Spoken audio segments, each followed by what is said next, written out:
Hello, everybody. Well, we'll see who shows up, but if you're seeing this on the replay, we're super glad you're here, and we hope you enjoy. Right here, we have the awesome Bigger for Entertainment. Hello, how are you? I'm doing all right. How are you? I'm doing good. I'm doing good. Thanks for the Marvelous. invite. Always a pleasure. Always glad to have you. Little Raquel would be here, but she is not feeling good. Like she kind of like slept late, and then she kind of forgot to eat, and she got lightheaded, and she's not feeling her best right now. Poor thing. Right. It's okay. So I told her to, I told her to like get herself some like Gatorade or something, and she's like, well, I took some Advil. I'm like, God love you, honey. Advil doesn't have the same ingredients. Like I think this might be an electrolyte issue. Yeah, for real. But hopefully she feels better. Mm-hmm. So I guess we're gonna start with. I think this is what I chose on the thing. I probably should have paid closer attention. Well, this is what we're playing anyway. Whispering Ghost. It has what's his name? Oh my God, Milton Berle. That's it. I couldn't remember his name for a second. I was like when I used to see him when I was a kid, like he was like in his 80s. So seeing him young kind of throws me off. But that smile was like always the same. Yeah. So, ladies and gentlemen, for your view and pleasure, Whispering Ghosts. Let's go. There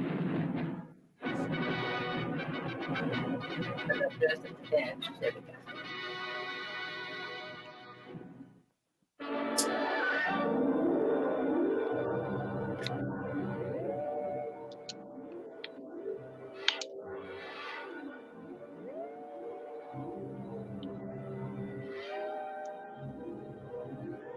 Have you always been a fan of old black and white movies? A little bit when I was a kid, but not as much as my mom. My mom was a huge fan of black and white movies. We had probably VHS tapes all over the place of that. Yeah, my dad too. But like I didn't start appreciating them until I was getting older. Yeah. And now, even though I don't think this is something my mom watched, watching them in general kind of makes me think of my mom, I guess. Yeah, for sure. 100%. That and Sherlock Holmes, man. If it was something British or Irish, she'd give it a chance. I got you. Oh, happy Halloween to everybody that's watching. Well, I mean, it's tomorrow, but. Happy All Hallows Eve. Yes. So, this is your state, huh? Yeah, that makes me kind of want to go to Walmart, though, because, like, this is the time the candy will be, like, half off. Because tomorrow it'll be gone. It'll be Christmas candy. Yeah. In my day, you could go the day or two after Halloween, and it'd still be, like, 50% off Halloween candy. Now, there's Christmas candy being put in right this minute. Right away. Yep. I'm like, firebomb it. No, I'm kidding. Don't do that, people. I'm just joking. Don't do that.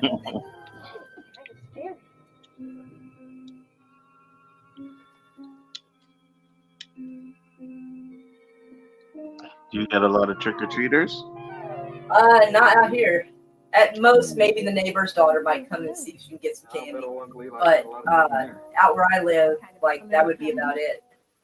I think she's the only kid in the neighborhood, really, for what little neighborhood this is, because there's a house the next road behind me, and the house is empty. The neighbor's house, and then the neighbors, like, across the horse field, across the road, don't have any kids. I gotcha. I know for me, like, when I was growing up, man, Halloween, like, every kid in the neighborhood would be outside, like, the streets would be packed with kids. Nowadays, when I go out there, I just see, like, little group of kids every now and then, but nothing like it used to. Yeah, a lot of them have those little trunk or treat things to go to. Yeah. Which, I mean, is a neat idea to keep people safe, but it's just weird not to see people walking along trick-or-treating anymore. It's kind of weird. Yeah, it is. From H.H. Van Buren. Van Buren? You still tune in on that big phony? The man who lifts the veil, huh? Okay, David, go ahead and laugh at him. But just remember, he solved all those other crimes. Oh, darling, don't be so naive. He always plays safe and names somebody that's already dead. He'll probably try to pin this one on John Wilkes Booth. Maybe so. But anyway, he claims Uncle Eli had a fabulous collection of diamonds hidden somewhere on this old ship. He might tell us where it is. Listen, if that jerk knew where it was, he'd been out here months ago. wearing a jeweler's eyepiece for a monocle.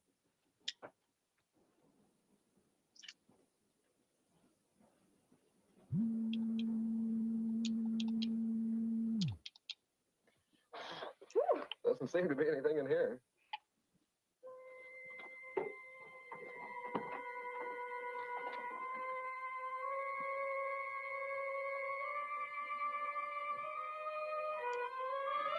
What's the matter, dear?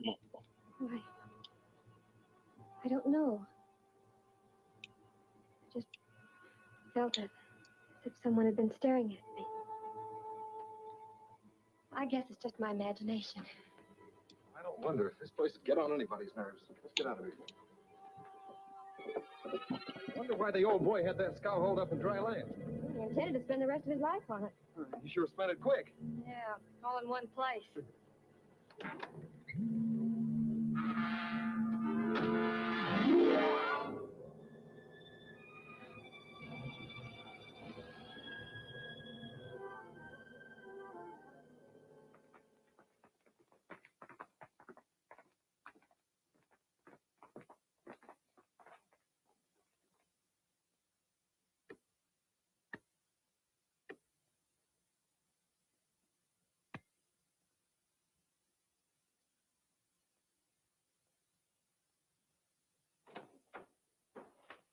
Hey, Van. What's the matter, Curly? I can't find that Jerry Gilpin anyplace. What are you worried about? Nobody listens to his commercials anyhow. You read it. Me? Sure, go ahead. Oh, now look, Van. Yeah, pick it up. God bless you. Salute. Wong moi song Chinese.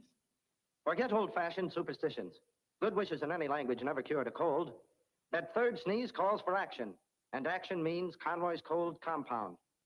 And now we bring you the man who reconstructs and reveals the solutions to crimes which for years have baffled the law. Mr. H. Van Buren, the man who lifts the veil. Thank you. Thank you, Bill, and good evening, ladies and gentlemen. In my third installment last Friday night of the famous Captain Weatherby murder case, I set the stage for the scene in his cabin aboard the ill-famed schooner known along the African coast as the Black Joker. On that fateful night, the eccentric old captain was reading his Bible. His faithful dog lying at his feet suddenly growled at the sound of footsteps outside the cabin door. Quiet, boy, quiet, muttered the captain. He listened, and the dog growled again as the sound was repeated. Who's there? Who's there, he called. But no one answered.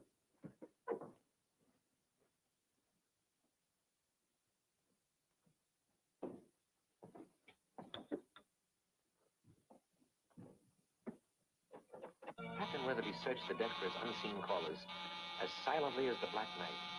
Brawny arms reached out to grab the old skipper.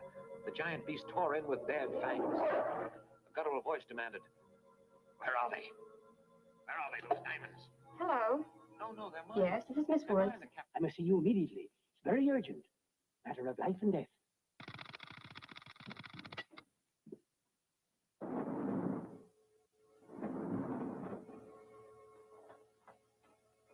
The captain's words were cut short as powerful hands Yes? closed around his throat, Yes. and the men were locked in a death struggle. There was a sickening. Are we alone? What?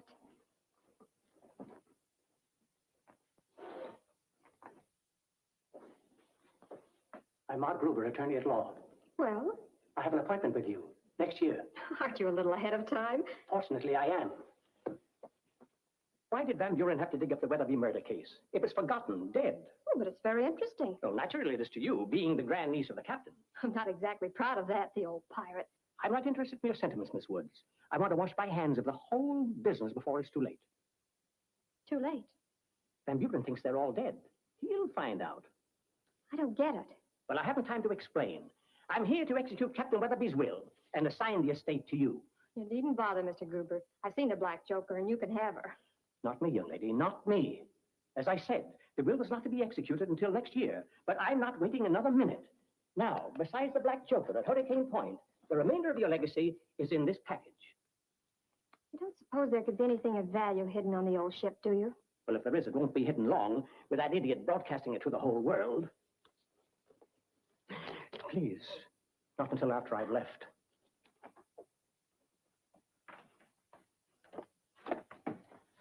Now, Miss Woods, I wish you luck. Goodbye.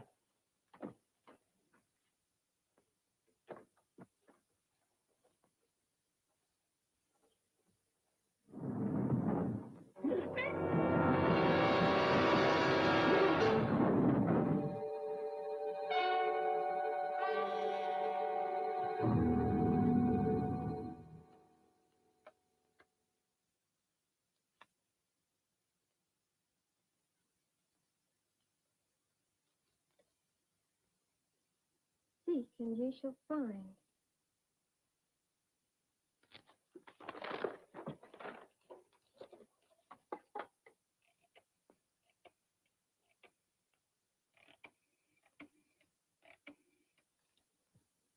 Hello, Jarvis.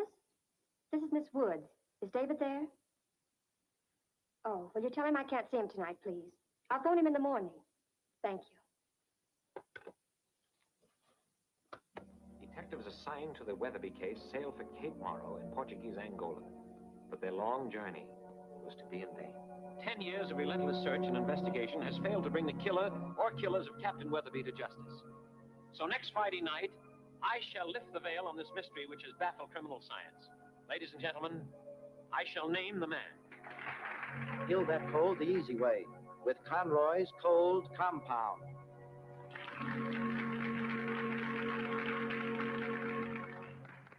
Thank you, and good evening, ladies and gentlemen. I'll murder that Gilpin for not showing up. You read it great, Curly. Better than Gilpin. If that guy has any talent, it must be in his brother's name. Mr. Connery wants to see you, Mr. Van Buren. He's in sponsors room 4. Uh-oh. Don't worry, I'll handle the old boy.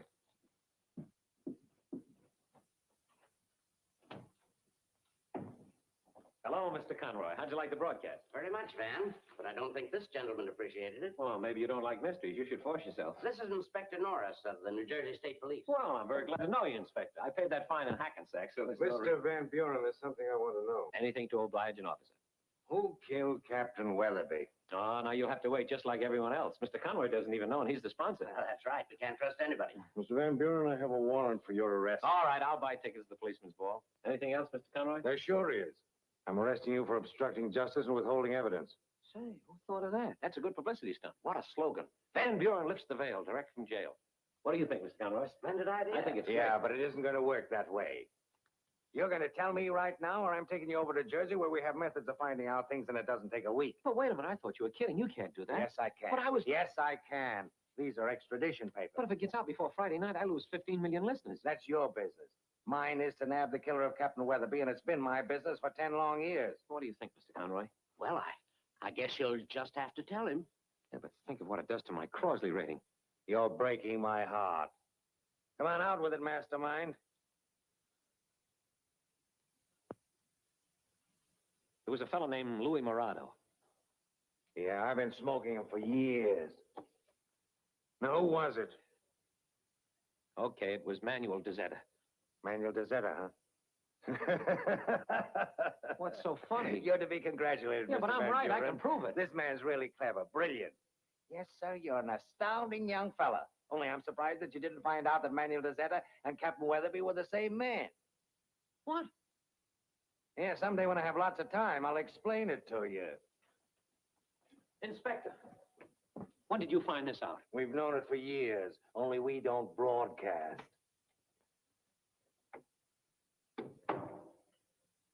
Young man, you handled him like a master. I thought for a minute you were going to tell him the real answer. Mr. Conroy, that was the real answer. Dezetta's the guy I had right along, but I guess I was wrong. Why, you can't be. Norris must be wrong. So that's the reason for those Dezetta entries I found in the captain's logbook. What do you say?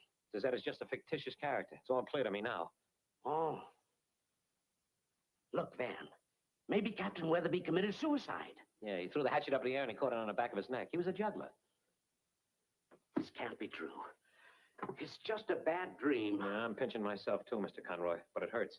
Millions of people are waiting for Conroy's Cold Compound to tell them who killed Captain Weatherby. You've got to tell them, Van, even if you have to confess it yourself. That's no good. Because in 1930, I was a woodcraft boy, Beaver Hut number 3, Schenectady. How do you like this compass they gave me for being the best woodchuck? Never mind that. You'll have to try going over the case again. I went over with a fine comb, but all that showed up were a few gray hairs and Dezetta. Now, what are we going to do? I'll think of something. Maybe I should bump myself off and have the secret die with me. That doesn't solve my problem. Just a suggestion. Well, I've got a better one. You go down to the Black Joker right now and see what you can find there. Mr. Conroy, I went down there 2 weeks ago. It's nothing but a deserted old hulk. I know, but it's the scene of the crime, and you might be lucky enough to run right into the answer. Now, come on, get going. Well, I don't feel that lucky, but I'll give it a whirl. Good luck, Van. Keep a stiff upper lip. What's going to keep the low one from sagging?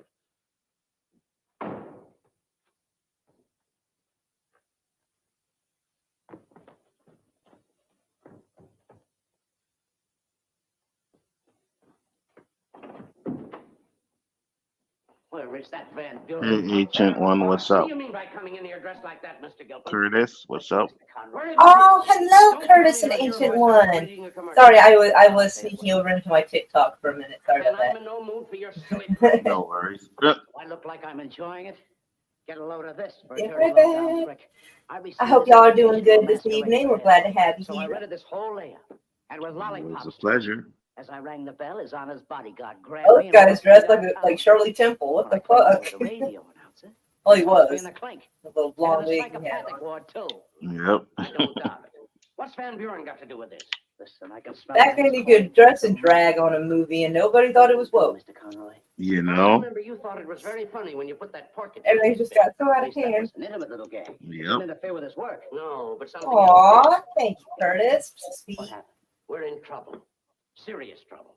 I don't care what happens to Van Buren after Friday night, but until then, he's got a problem to solve. Don't tell me he hasn't got the answer. No. So the genius tripped over his veil. What? I mean, that's too bad, Mr. Conroy.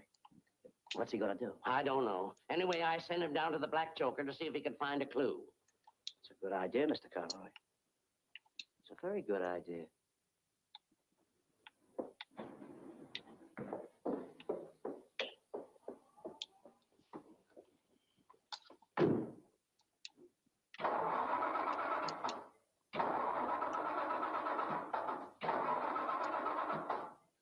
Hey, Chuck. Won't you start, Miss Woods? Well, it doesn't seem to. It's funny.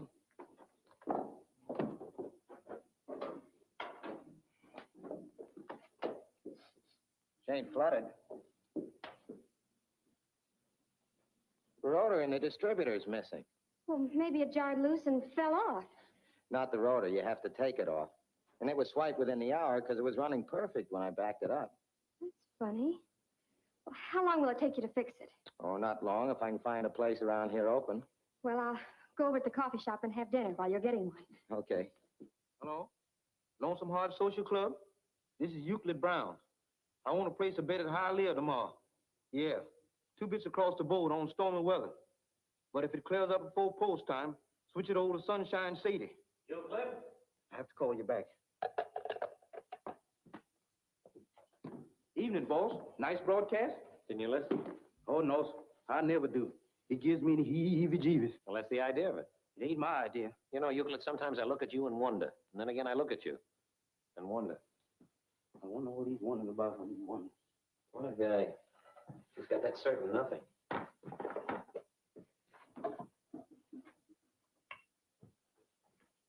Boss, do you think you done right in messing with that Weatherby case? Why not? I was afraid of this one. I can feel it in my bones. That's rheumatism. Forget it, Euclid. I've broadcast 12 of them already, and nothing's ever happened. That's just it. This is the 13th one. Did you say 13? 12 and 1. I can add.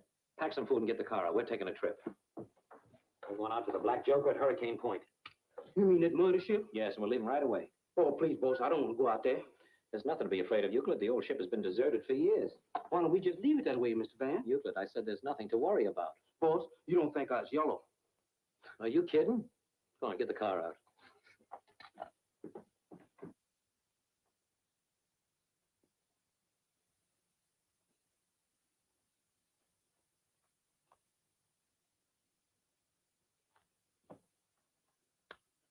Ten minutes after the Springdale Bank was held up, Sheriff Lem Holder ordered Buckaroo Bob brought back dead or alive. With cries of "String 'em up! I got a rope!" the posse thundered out of town. Buckaroo Bob rode his Pinto toward the Pecos country. He aimed to head off Pancho and his band at Thorny Creek before they cached the gold. Buckaroo Bob's honor was at stake, for he was accused of leading the gang that held up the bank. Pancho, with his band of outlaws, emptied the bags of gold in a blanket. Oh. Why is that, Coney? Sticking in a phony gunshot for no reason at all.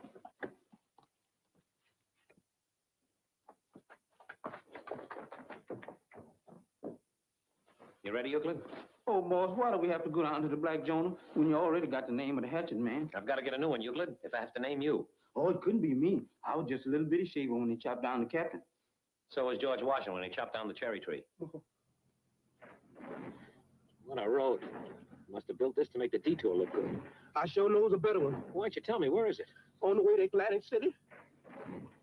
Look, Euclid, we're going to the Black Joker. Now stop moping. I'm about wild getting there. Something tells me I've been driving around in a circle for the last hour. I wondered why I was getting dizzy. That's not the reason.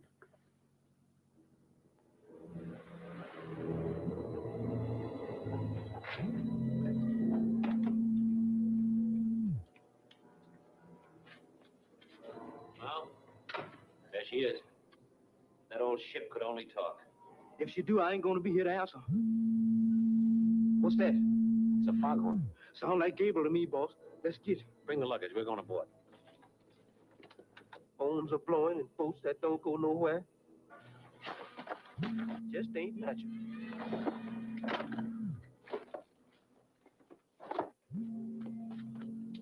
You think we better, boss? Yes, before we get pneumonia. That ain't what's worrying me.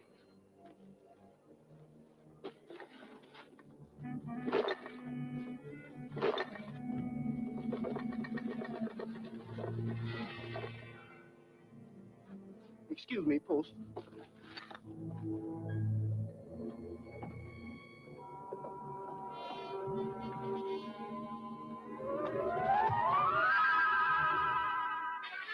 What's that? Chicken of the sea. Flying tuna fish? Yeah, no. Seagulls.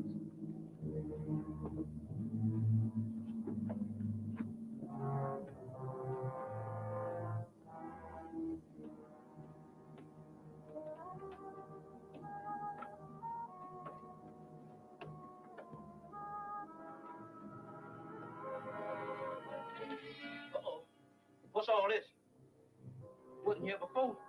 Somebody's opened a fish market. Bad location. Never make it pay. There's something about this room that isn't right. Everything ain't right to me, boss. I know. It's that lamp. There's plenty to pick on beside the lamp. Yeah, but it's lit and moving. Maybe the hatchet man lit it. What, 10 years ago and still burning? I don't know about that, but it's still swinging. Somebody must have just been here. Lamps don't light by themselves. Look, there ain't no fish there. That's the one that got away. Hey, boss, what happened to this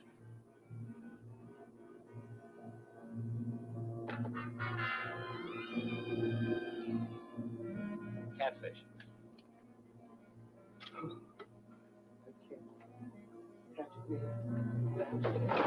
Whoa! Boss! What's that? 8 snakes playing football.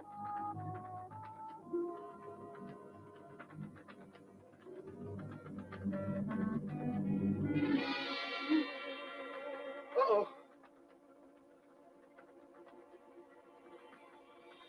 Duck down. Almost got conclusion of the brain. You mean concussion? I mean conclusion. That's the end. So long, boss. Just a minute, Euclid. Isn't this my hat? Yes. I didn't want to wear you a good one. Oh, fine. I'd ask you for my suspenders, only I'm afraid my pants would fall down. There's that home again. Must be the last call for going to show. Now, will you calm down, Euclid? And stay close to me. Mr. Van, if I was any close, I'd be in front of you.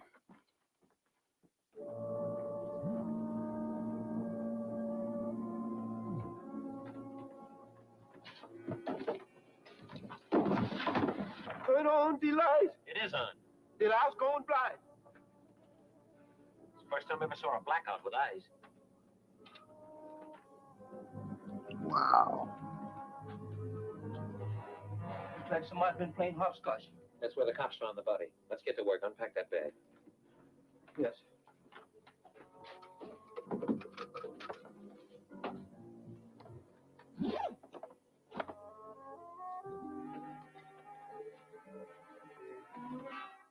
Hey, boss, look here. What do you know about that? That hole wasn't made by no mouse.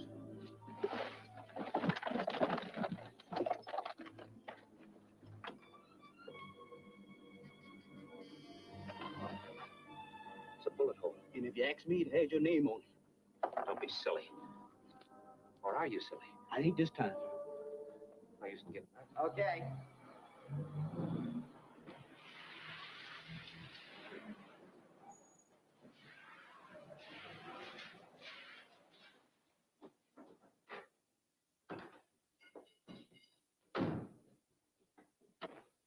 Hello, Chuck. Good evening, Mr. Cortland. Say, Miss Woods take her car out tonight? Yeah, she just left a minute ago. She say where she was going? Hurricane Point. Hurricane Point. That's what she said. Thanks. Okay.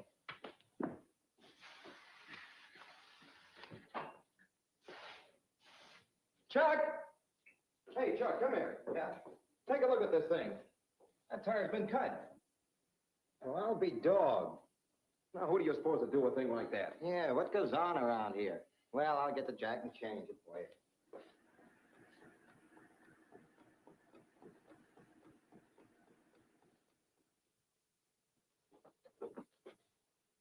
All right, Euclid. Sunny side up.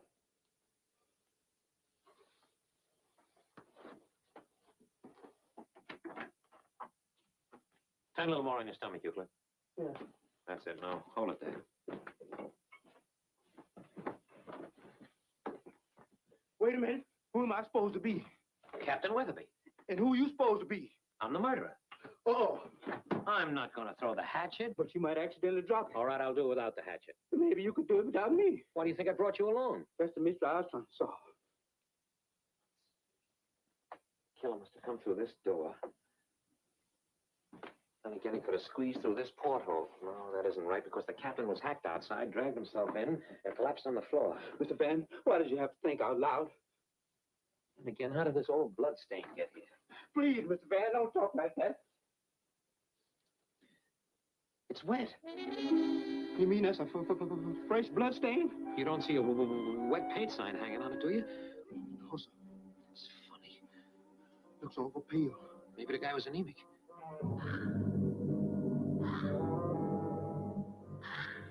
What's that?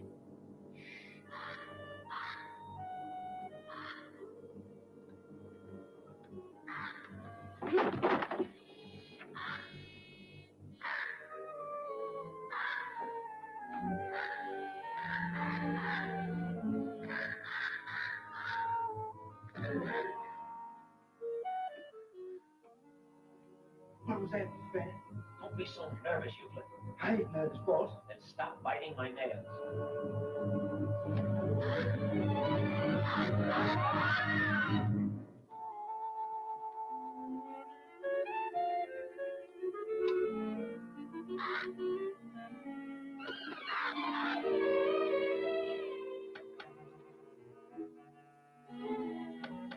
Go away, Pelican. This is no time for pecking.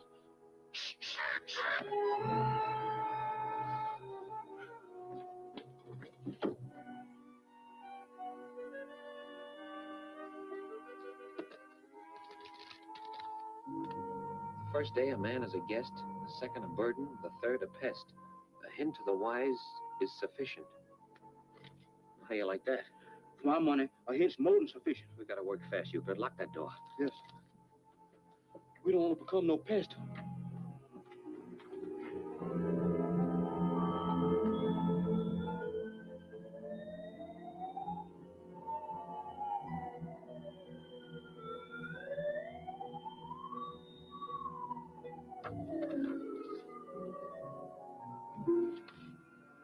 I sure don't like that guy's looks. He just looks tough. Tough enough to be the hatchet man. No, he established an alibi. Anyway, I'd hate to meet up with him. Don't worry, you won't. He's been dead for 2 years. That's good.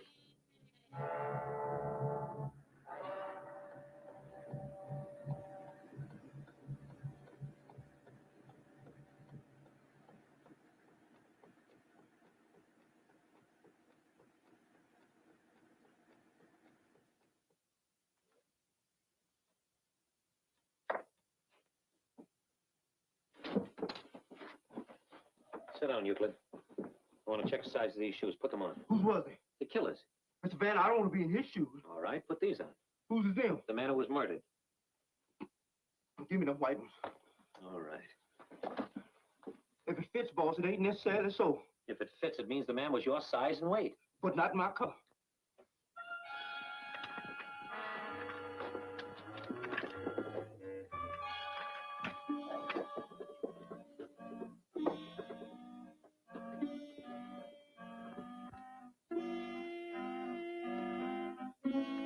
Who is it?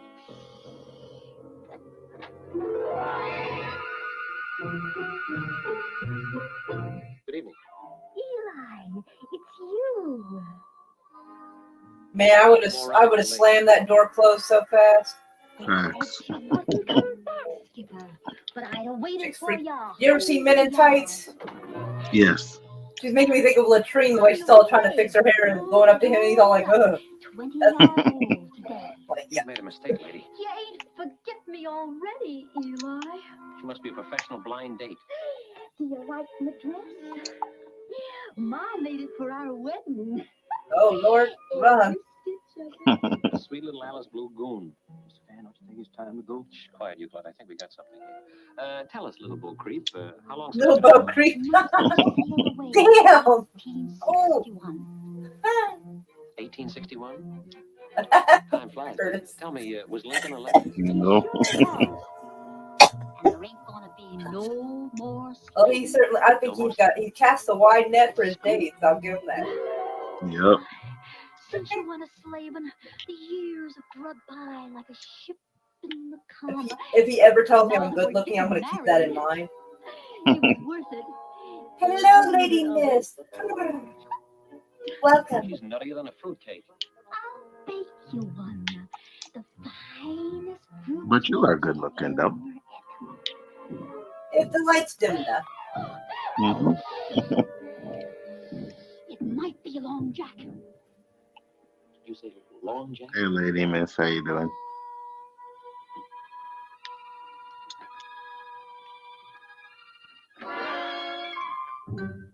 That poor guy, he's got to learn not to open that damn door anymore.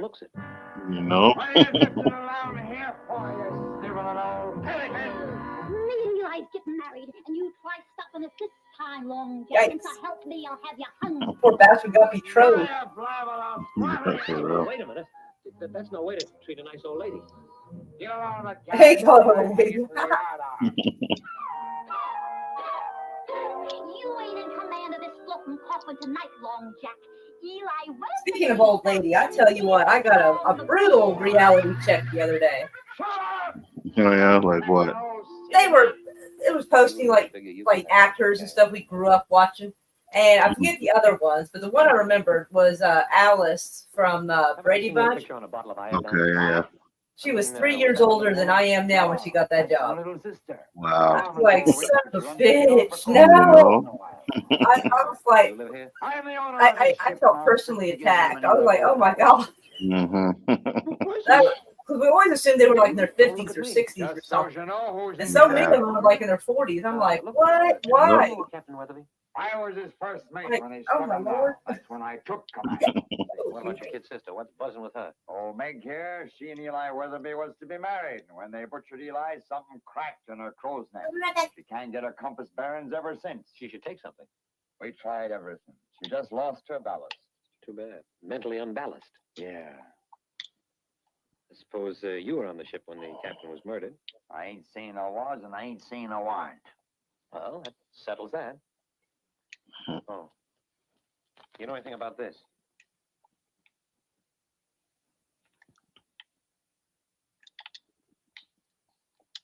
Where'd you get it? It came by Tsitsi flag. I'll bet Meg sent it. Meg? She's always sending letters.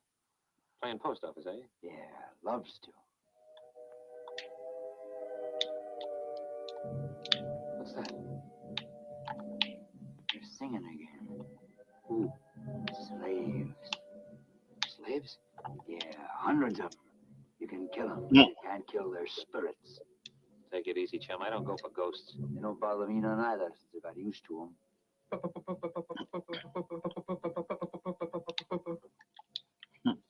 Please, Mr. Van, let's go. Where? Yeah. This stain, Long Jack, is it real blood? Sure is. Captain Weatherby's been trying to get it off for years. But it's wet. And it won't never dry till they get the lover what done him in. Have you any idea who might have killed the old captain? What's that you're saying? I was just asking if... There she blows! Whales. Must be Moby Dick.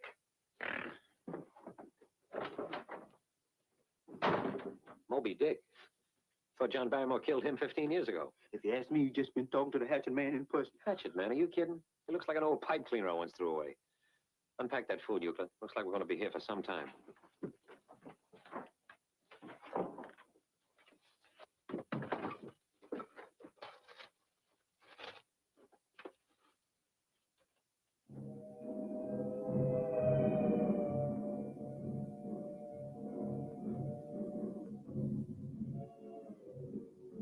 Boss, What's the matter?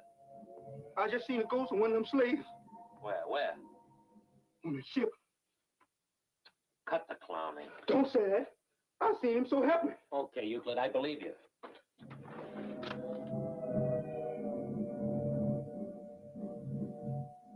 Boss, Will you stop bothering me, please? he's back again.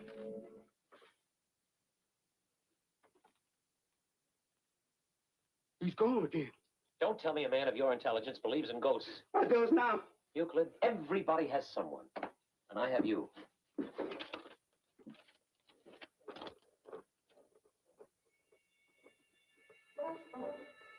Mr. Van, What now?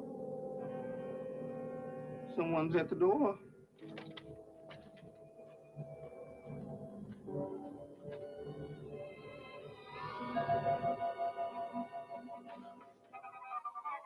A crawling hotfoot.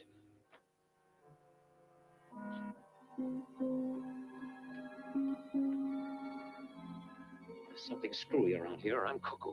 Ain't nothing wrong with you, boss. Yeah? I want to make sure.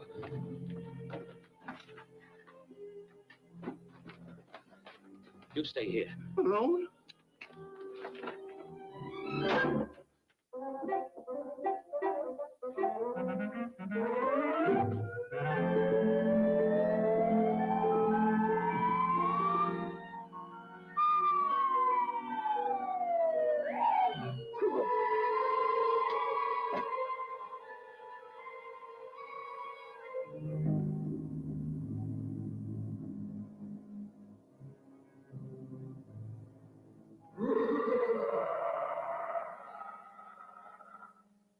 Hello? Who is it? It's me and you. Is that you, boss? No.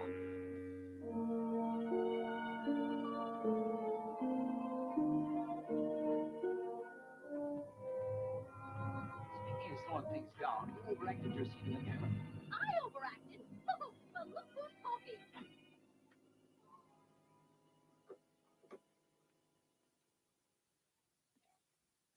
The gruesome twosome.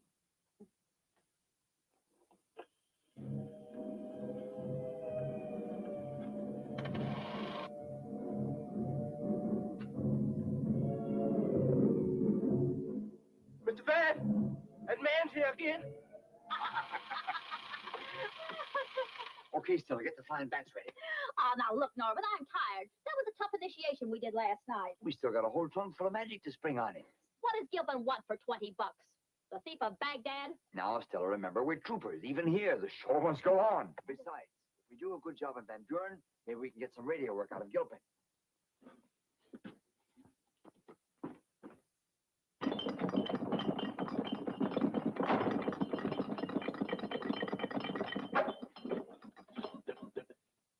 I bet you've been seeing things again. You can lay the odds on that one, Mr. Van. May sound funny, but I believe you. The show's over. Come on out. Is we going home now? No, not until I get the answer. What we need is some black coffee. Here, make a big pot of it. Where? Down the galley, of course. Take my flashlight. Mr. Van, Yeah. for the first time since I've been in your service, sir, I've got to refuse. If it'll help, I'll go with you. That's a little help, but a very little. Euclid, I don't know what I'd do without you, but I'd love to try.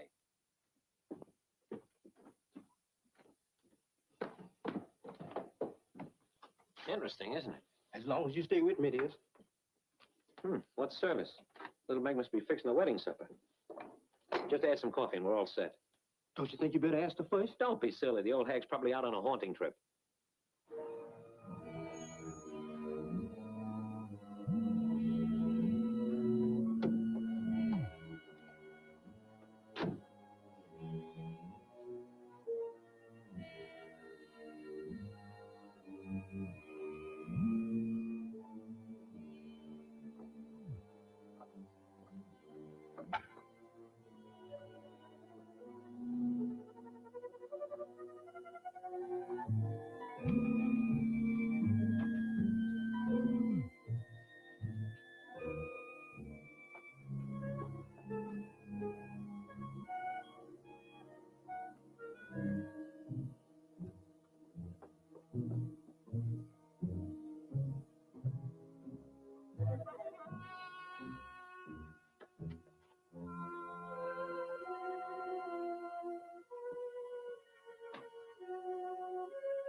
Curtis, that is awesome. Say, this is terrific. What a play. What a part for me. The frog. That freaks me out, though.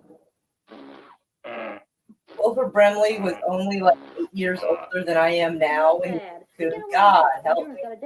Crazy, eh? I feel like I should have white hair. Just ducky. We'll give her a case of the jitters, too. Get paid extra?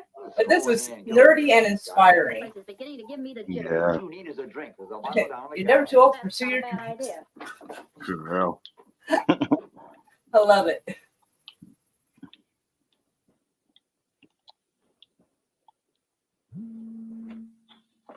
Evening, miss. Just fixing a little coffee. I hope you don't mind. Help yourself, me hearties. Thank you, ma'am. That's awful nice of you. Who are you talking to, Euclid? Why, little Miss Mag, of course. I don't see anybody. Did you say you don't see nobody? Anybody? Miss, would you mind making yourself more obvious? When Long Jack wants his rum, there's no time to tarry. I understand perfectly.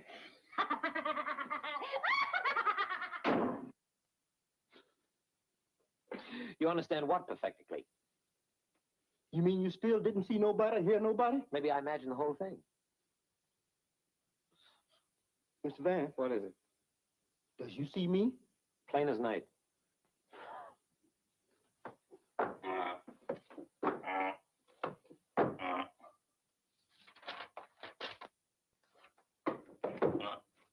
Good girl, Stella. Well, we finally drove Mr. Van Buren nuts. What do you mean? Strangest thing, he kept looking right at me and insisting to his valet that I wasn't there. Well, that's fine. That's just what Mr. Gilpin wants. Yeah, but it kind of gives me the creeps. Well, to you, Radio Hootie.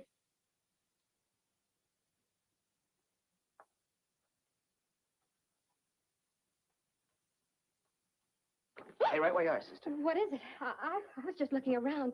I know who you are. Where's that package you got from Gruber? Nothing. It was Stow only... the gab, lady. Hand over that package. But it's mine. It was given to me. You better give it to me, Miss Woods. Don't move. What a scene. Is this the best Gilpin can do? And that makeup, are you kidding?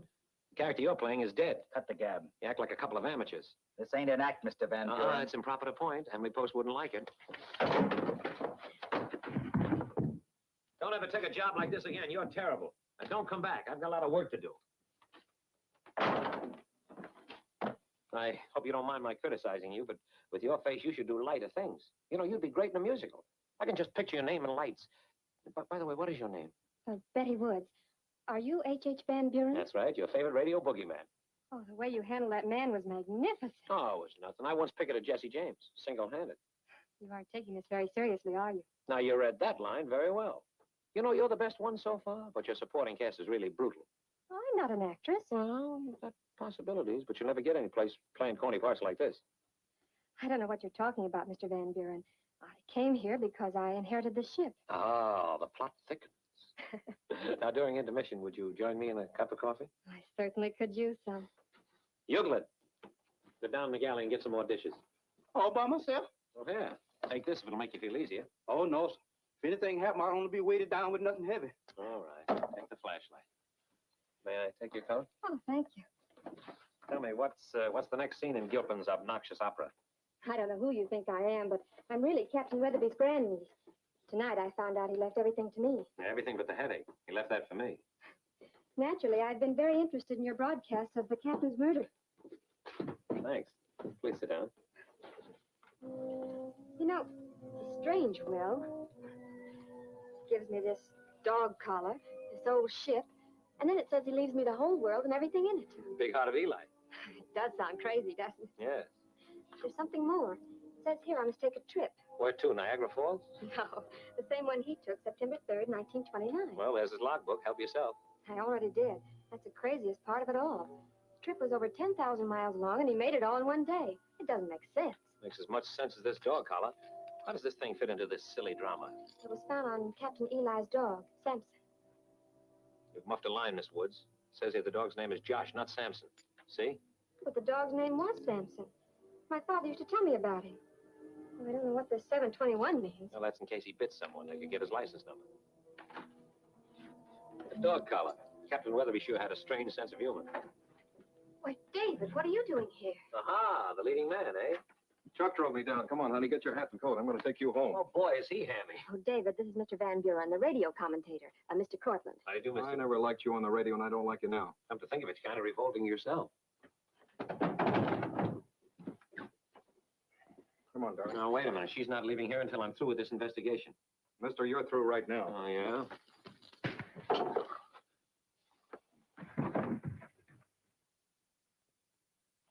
David, you shouldn't have done that. Man who lifts the veil, huh?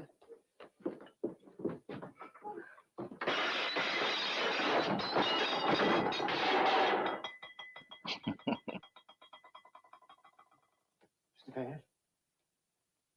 Mr. Van? Mr. Van! Oh! The hatchet man done got it. Mr. Van! Mr. Van, speak to me. What happened? What happened? What are you doing? I'm checking for the hatchet. I remember now. Where'd they go? This gag has gone too far. Mr. Van, this ain't no gag. I seen that man dragging that lady out of here. He's the hatchet man. Why don't you slug him? Me? Why, I had my hands full of dishes. I didn't want to drop them. Lucky for him. Hey, who are you? What do you want? We're leaving here. What about it? Now, just a minute. I'm the owner of this ship. Since when? Since tonight. Oh, Long Jack McWhorter, just service man. Oh, this place is alive with screwballs. Let's get out of here. Oh, no, David. I'm going to find out what this is all about. Shall I heave the lubber overside, Mum? You and who else? Now, there's no use getting excited, old boy. Hey, anybody here? This place is getting busier than the Albany night boat. Ahoy!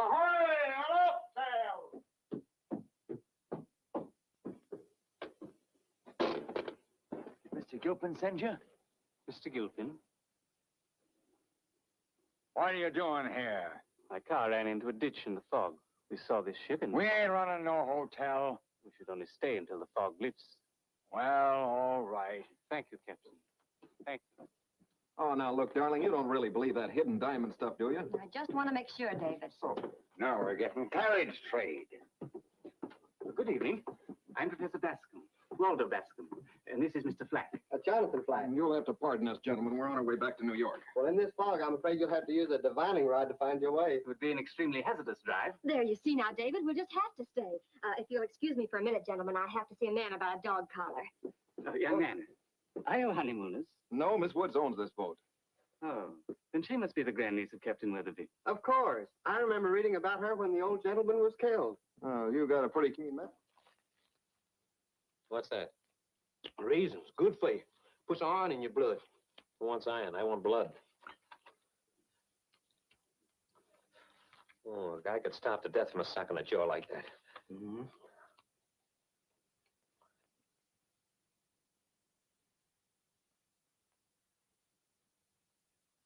Was that a man or a mule that hit me? I don't know, boss. I only seen him from the back.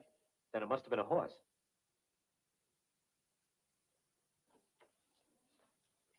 chilly in here. Do you feel a draft? If I'm shivering, boss, it ain't because I'm cold.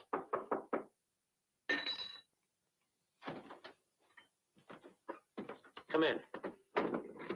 Oh, pardon me. I thought it was Joe Muscles. I'm awfully sorry for what happened, Mr. Van Buren. Oh, that's all right. What's a little case of lockjaw? Just part of the show. You don't mind if I fracture his skull for the second act curtain, do you? I'll see that David apologized. Yeah, you ought to. You ought to take his Lone Ranger button away from him. I came back to get the dog collar. Oh, I guess your boyfriend's cold without it. Why, it's gone. It's funny. I just put it there. Look, the window. Somebody must have reached in It and must be the man who threatened me. Now I know that dog collar means something. Must mean something. Say, what am I doing falling for this phony baloney of yours? Miss Woods, will you get out of character, please? Whether you believe it or not, there's something valuable hidden on this ship, and I'm going to find it before somebody else does. Slow curtain. Huh? Never mind. Let's get back to work. If it's all the same to you, boss, I'd rather get back to town. I can't leave here till I get the killer's name.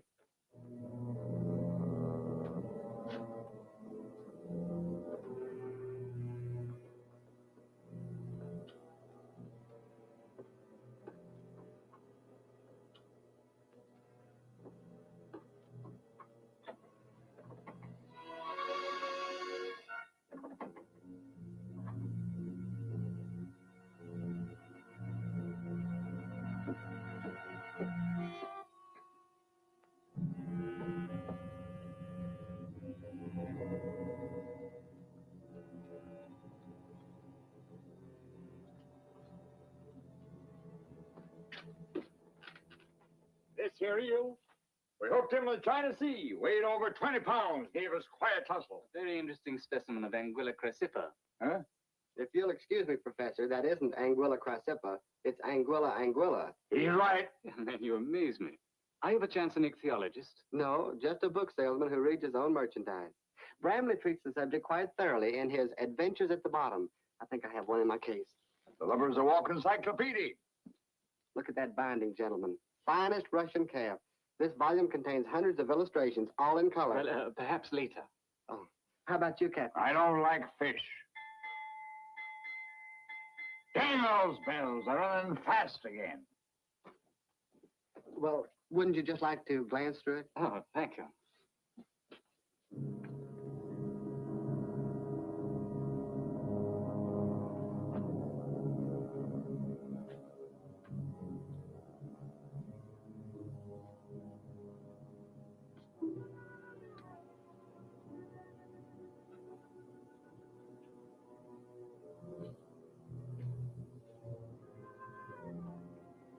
Pardon me. I think the Anguilla crassipa is illustrated in here.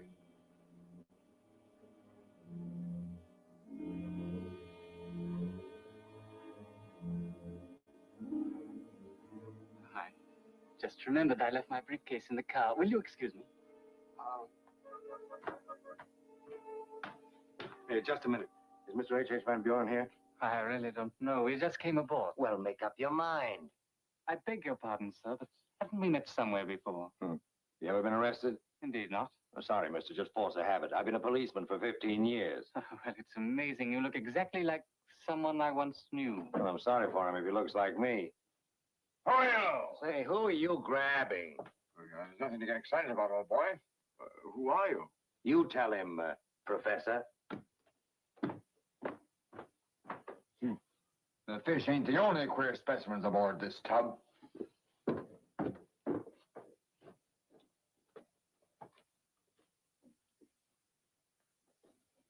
Eli Weatherby, captain and owner, chartered by Manuel Dezzetta. Why should he use two names? Is you asking me, boss? Do you know? No, Then I'm not asking you. I don't know what's the matter with me. I'm a half-wit. Here's the other half. Hello, Houdini. Hope I'm not intruding. Why should you be an exception? Where's your crystal ball? I'm a tea leaves man. Yeah, very funny. You know, Inspector, you've got the makings of a great failure. Mister, would you like a cup of coffee? You never saw a cop that wasn't hungry. What brings you down here, Hawkshaw? Well, a fella can never tell. Even you might stumble onto something. So just in case, I want to be in on it before you spill it over the radio. Oh, thanks. Anything new? Not yet. By the way, what makes you so sure that Weatherby and Dezzetta were one man? We checked Dezzetta's fingerprints, and they were the same as the captain's. Simple? Yeah. I wish you guys would put those things on record. Yeah, I'll take it up with Congress. They're very busy right now.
What are you doing?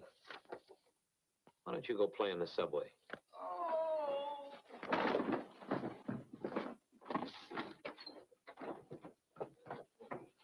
What happened? Dog collar. Jackson. Oh. Next week, East Lynn. What do you mean? Take a bombing test. You're terrific. Are you off your nut? Oh, just ignore it, Inspector. It's all part of a rib. A rib, huh? This man's been stabbed. What do you think that is? Ketchup? You can buy that Mercurochrome in any drugstore. This guy's an actor, and he's pretty awful at that. And he's a dead actor. Holy mackerel. He is dead. Can I say one word? What is it? Help!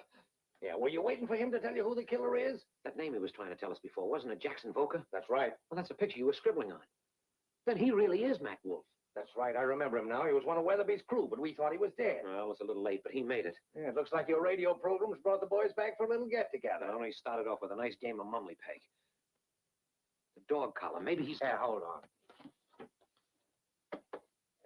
Clean as a whistle. Now, all I have to do is to find the guy with the collar, and I got the dog who killed Weatherby. Now, just a minute. This is my department. I'm going out to phone headquarters, and you keep your hands off, see? What do you think I'm here for, a rest cure? Listen, lame brain. Cracking this case is more important than entertaining a lot of radio bugs. Now, don't you try to leave this boat, or you'll broadcast from the morgue. Get me?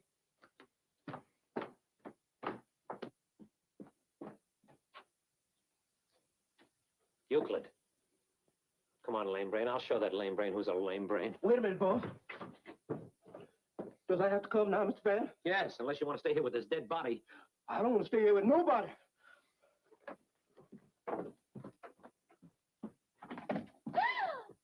Eli, it's you. Bring down the curtain, Trilby. The show's all over. I've been wise to you all night. Where's Dracula? Dracula, if you mean Norbert. I mean that phony captain. I want him to take me through the ship. He left with that detective. Why? Has anything happened? Just a murder, that's all. A murder? Oh, I told him we should leave when those strange men came aboard. What men? They arrived a little while ago, 2 of them. They're in the saloons. They look like professional men. But why did that detective take Norbert? He didn't do it. Honestly, I was with him all Save the hysterics, Bernhardt. Not a word to anyone and stay right here. Yes. And you, Euclid, we're going into that saloon, and I want you to act as if nothing had happened. I ain't that good an actor. Neither am I. Come on.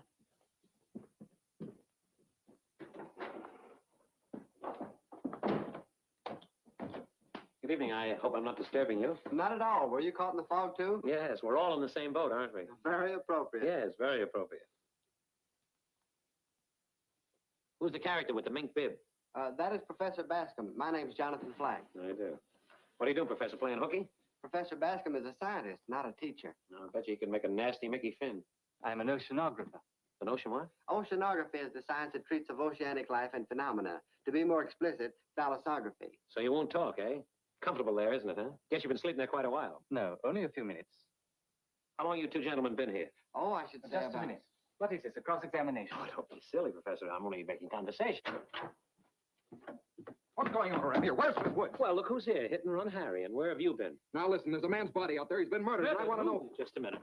I know all about it, and what's more, I'm going to find out who did it. So that's why you're plying us with questions. Right you are, Professor, and I'm going to ask some more, so you better have the answers ready. Now, you answer me. Where's Miss Woods? She's out looking for diamonds. And incidentally, what have you been doing? The same thing. Why? Oh, nothing. I believe you. But only temporarily. Where have you been for the last half hour, Mr. Bones? I've been in this room ever since we came aboard. Oh, you have, eh? That's correct. I've been right here with him all the time, except for the few minutes I was gone for my briefcase. Oh, so you did leave here. How long were you gone? How long does it take to go out to the car and back? How long does it take to shove a knife between a man's ribs? The professor dissects fish, not people. Look, Mr. Britannica, whoever killed that man stole a dog collar from him. So I'm going to frisk everybody here. Oh, you just think It won't be necessary to search anyone. Is this what you're looking for? So you admit you did it? Don't be ridiculous. I found it outside on the deck. When you went for your briefcase, I suppose. No, when I was returning with it. I wonder if these are real jewels. Solid glass. Just like his chin. Listen, if you ever went to a mine raid, he'd charge you half price. You mean someone killed a man just for a dog collar? It's been done for less, Mr. Flack. It's funny, this tag says Josh 721. Couldn't be the guy's batting average. Did you say Josh 721? I didn't say DiMaggio 357. Must have meant Joshua 721. That would be a biblical concordance. The book of Joshua, 7th chapter, 21st verse. It could be. The captain spent a lot of time reading the Bible. I think I have one in my case.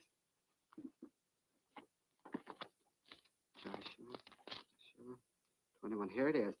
When I saw among the spoils a goodly Babylonish garment and 200 shekels of silver and a wedge of gold of 50 shekels weight, then I coveted them and took them. And behold, they are hid in the earth in the midst of my tent, and the silver under it. Hidden in the earth in the midst of my tent. Well, that would simply mean where he lived. That's it. There is something hidden on this boat. Hidden in the earth in the midst of my... It could be anywhere. I know. The will that Betty has. The logbook. Euclid, don't let anybody leave till I get back.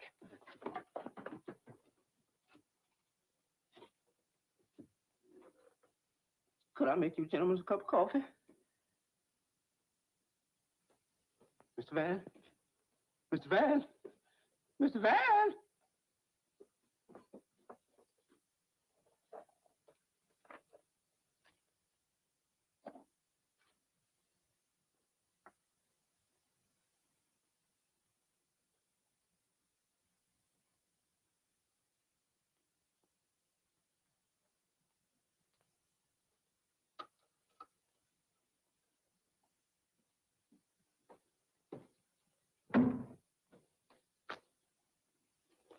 Oh. Mr. Van said for y'all to stay in his room till he gets back. Where'd they go? The minute you left, they ducked down there like rats in a hole. The professor, too? Yes, and he left the others at the post. The professor's Jackson Volker, and he's after Miss Woods. Come on.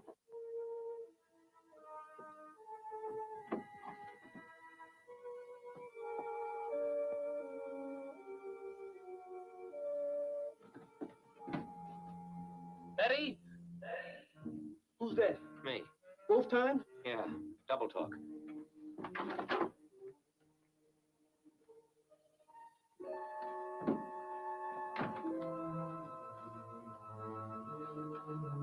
Betty!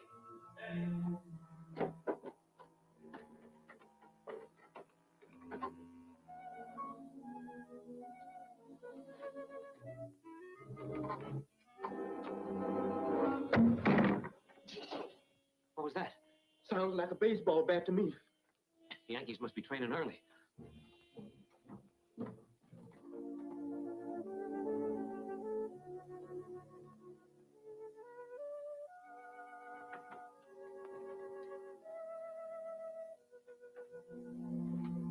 Miss Woods.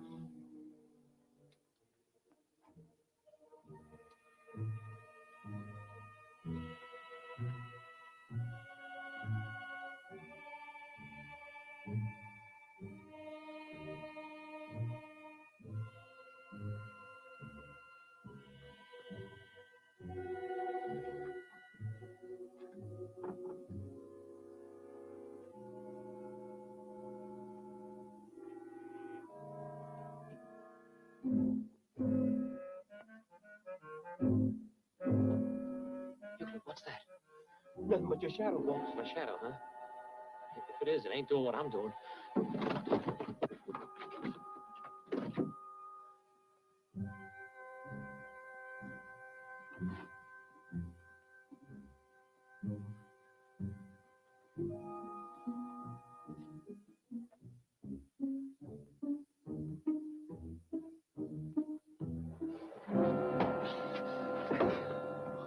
Diamonds, diamonds, millions of diamonds. Yeah, Grand Slam and diamonds.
matter. You may go this time.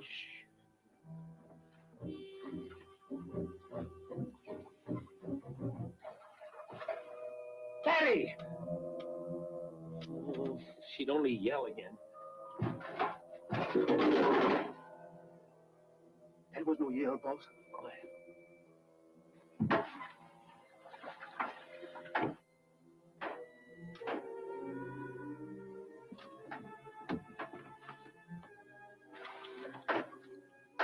She's down there.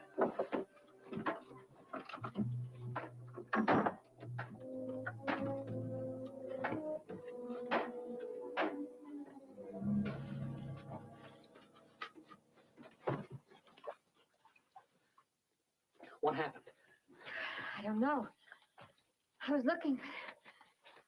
And suddenly a man came in and grabbed me and tied me up. Well, who was it? I don't know. It was a slender man with a beard.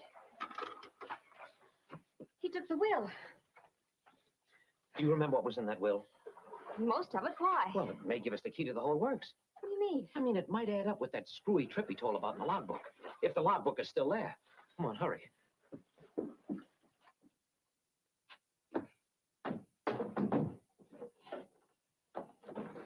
There he is.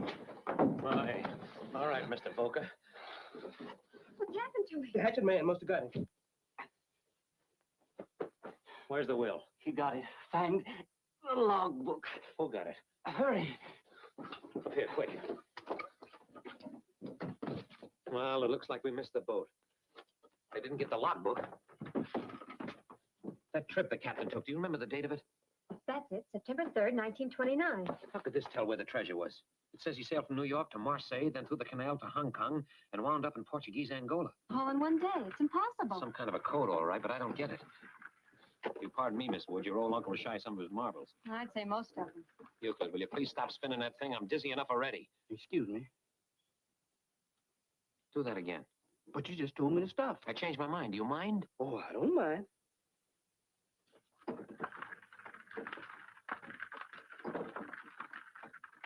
Now stop it. But you said spin it. I said stop it. Hidden the earth in the midst of my tent. I've got it. That globe is the earth, and this ship is his tent. Mr. Van, you ain't feeling well. Better you stand over there and turn the globe as I tell you. Start at New York.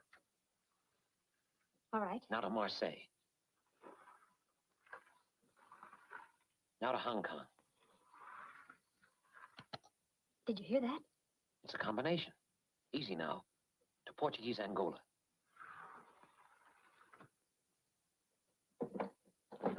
Stuck. Look. The diamonds. I knew it. Where's David? Never mind, David. He saw plenty of diamonds tonight. All right, put him down. Step away from that globe. Turn in your costume, Hamlet. The show's closed. There's been a couple of murders here tonight. One move out of you and it'll be three. Oh, Norbert, thank goodness you're safe.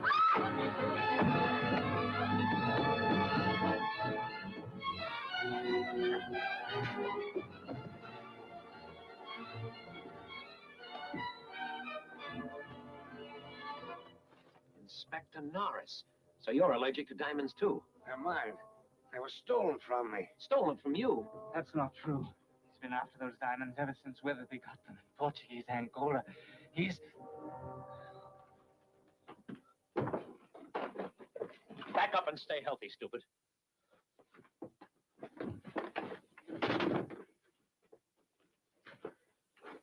You're Jackson Volker, aren't you? Yes. Did you kill Mac Wolf? And you killed Captain Weatherby, too, didn't you? No. Then who did? Did you think you were playing with children? You'll get the chair for this. And 30 days for impersonating an officer, Mr. DeZette. Inspector Norris. Pardon me, but the penalty for impersonating an officer is 6 months. I have a Laszlo's Law Manual in my case. Keep it there. Somebody clocked me on the head. Oh, I wonder who it could have been. Oh, David, the diamonds are here. Look. Oh, what beautiful specimens. These are the finest Mexican rock crystals I've ever seen. Mexican what? In Winslow Fitch's Semi-Precious Gems at a Glance, he devotes 2 whole chapters to this. I think I have one in my case. You mean they aren't valuable? Oh, on the contrary. I'd say this collection would bring as much as, Oh, $90, maybe 100. Incidentally, Jerk Dalton, what flag are you flying? I beg your pardon? What's your racket? Oh, I represent the Star Publishers Limited. I picked up the late professor about 2 miles down the road. He claimed his car ran into a ditch. So why did you pick on this place? No, Professor Bascom suggested it, and I haven't sold one book. That's too bad.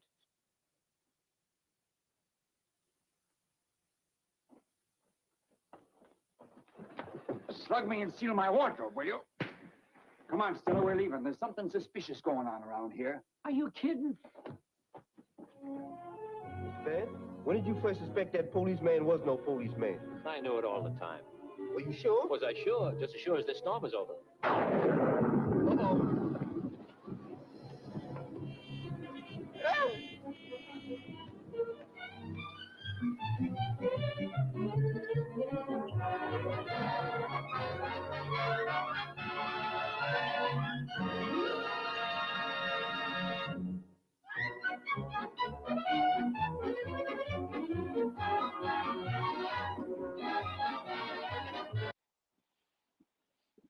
Wow, that was good.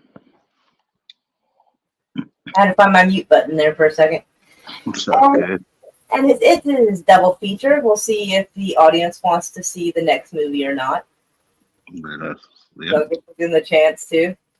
Mm-hmm. Give everybody a chance to escape while they still can. You know. The next movie is King of the Zombies from 1941. Rewind that a little bit. Apparently, it was a couple of minutes ahead already. I forgot they used to call him Uncle Milty. Yeah, that's right. I forgot about that. Oh, it looks like everybody wants to see King of the Zombies. All right. Then we're going to play it. Let's do it. Woo-hoo. I don't know why I have to.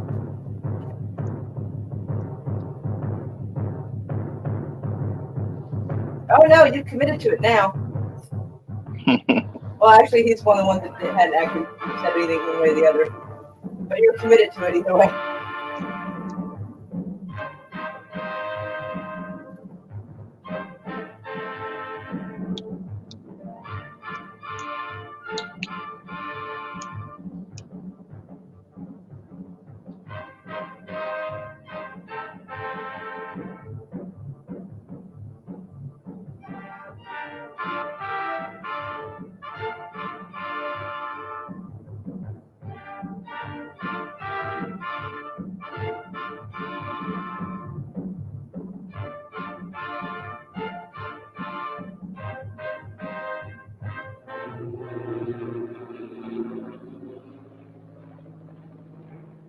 Hello? McCarthy calling. McCarthy calling. Hello? Any luck, Mac? Nah, I can't even scare off a news broadcast. Where do you think we are? Search me. We lost a beam hours ago. Probably somewhere between Cuba and Puerto Rico. Is it that bad? It ain't good. Uh-oh. I knowed I wasn't cut out to be no blackbird. If you had those weather gadgets of yours set up, we wouldn't have gotten into this mess. Now, if that new Navy base gets a weather bureau now, it'll be a miracle. Mr. Bill, is this the spot where Admiral Wainwright's plane turned up missing last week? Yeah. Uh-oh, look out, Admiral. Here we come. Try to contact him again, Mac. Hello? McCarthy calling. Plane C-108 calling. Why don't somebody answer? We're lost, do you hear? Lost. Not a murmur. How's the gas holding out? That's something else again. Well, there are plenty of small islands down here. Better go down. Find a spot for a landing. That's what I'll... Wait a minute. There's something coming in.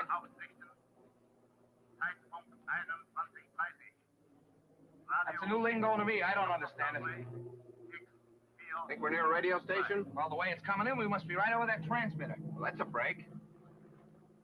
Well, I'm going down and take a look. Hold on, boys. There's a clearing ahead. I think I can make it. Think? Did you say think?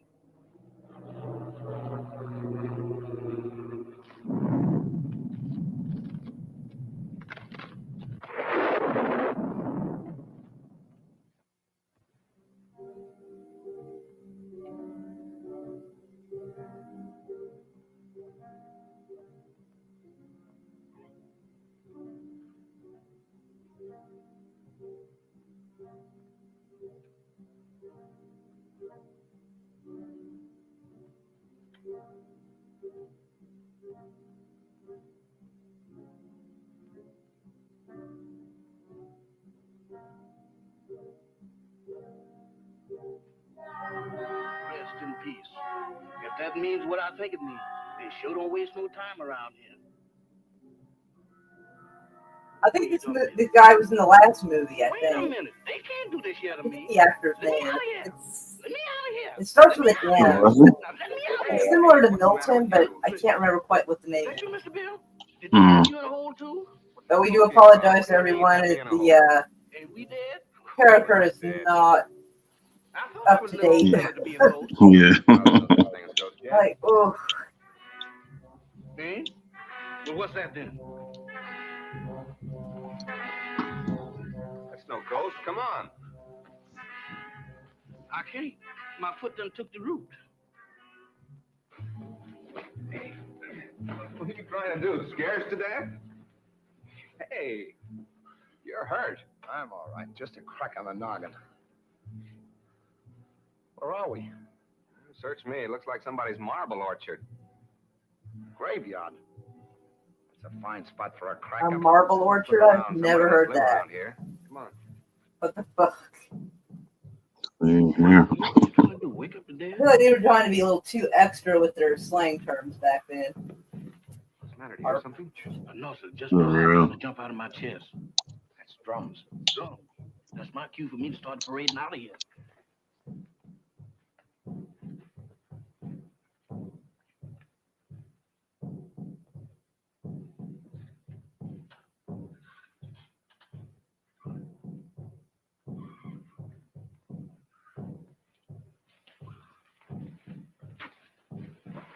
Look.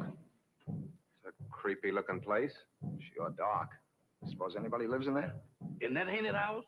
If they do, they sleep on slabs. Let's find out.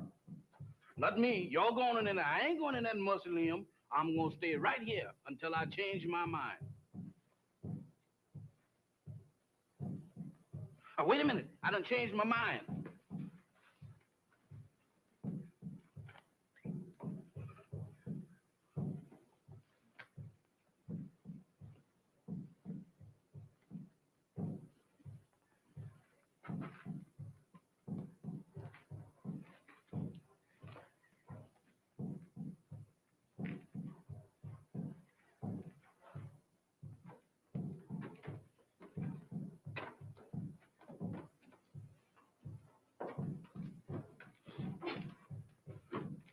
Ring the bell, Jeff. Oh, Mr. Bill, you the one who wants to go in there. You ring the bell.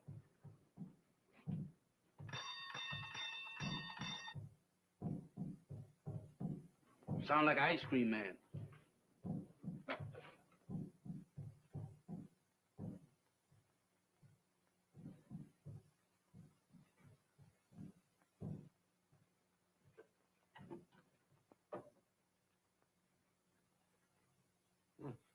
Nobody here. Who's that?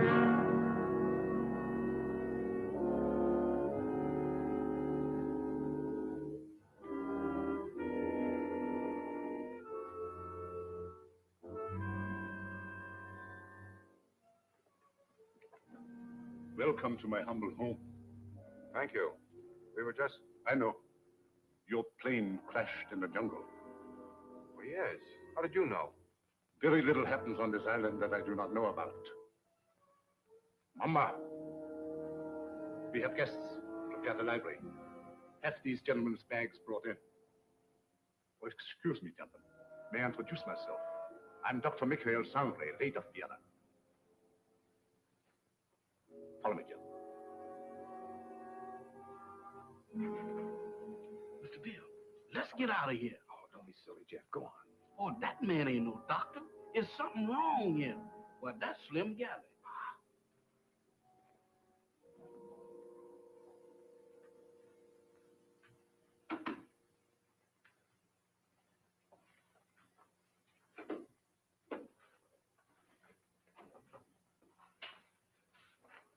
You must forgive us, please, if we seem unprepared. Visitors are rare in this house. I'm afraid we're the ones to apologize, Doctor, for walking in on you like this. Not at all. It's a pleasure, I can assure you. Well, I'm Bill Summers. This is Mr. McCarthy. I don't know you, Doc. My valet, Jefferson. Jefferson Jackson is my name. You see, I was named after my grandpappy. He was the president of the Knights of the Pink Garters. Ah, you have been hurt. Ah, it's nothing. Just a crack on the head. Nothing, you say. The slightest injury on this island often proves fatal. What do you mean? The climate, and yet Yet what? they say that evil spirits lurk here, waiting to prey on the injured. Ha, that's a lot of bunk. Maybe. How about a spot of brandy to warm me up? Fine. Mamba. Run, Twain.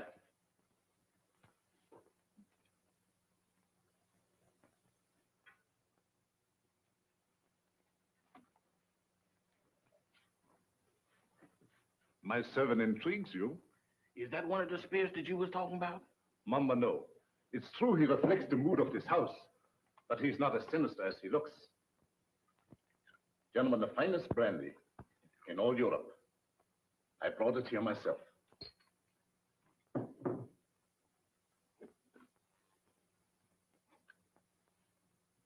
To your arrival.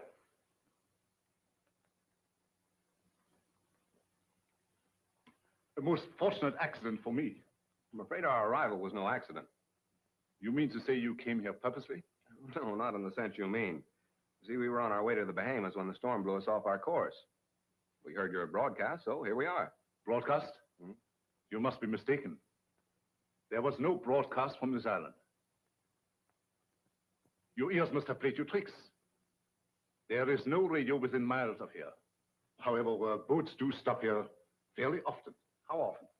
Well, the next one is due in about 2 weeks' time. However, I hope you will be my guest in the meantime. I'm afraid we'll have to, Doctor. Thank you. Well, that's settled then. Let me show you to your rooms.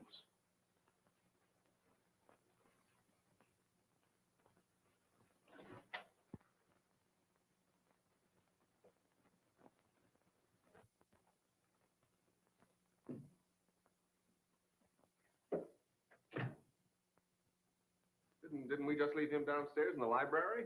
Oh, he wanted to make sure that your room was warm and comfortable before you got here. He sure gets around fast, don't he? Mr. Summers, this is your room. Mr. McCarthy's. Your quarters adjoin. Excuse me, Mr. Doctor, but didn't you forget something? I think not.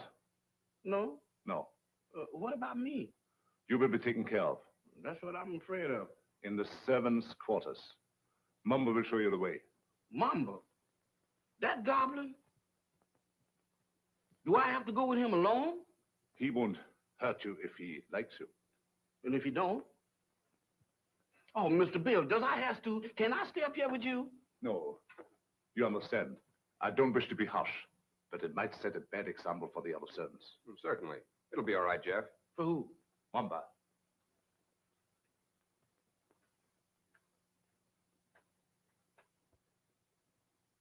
Dieser Kaffer nach unten.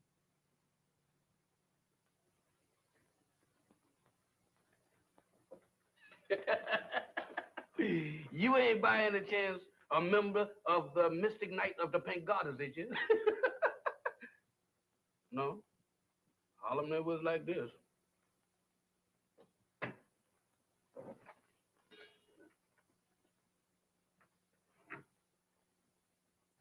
Dinner at 8 o'clock.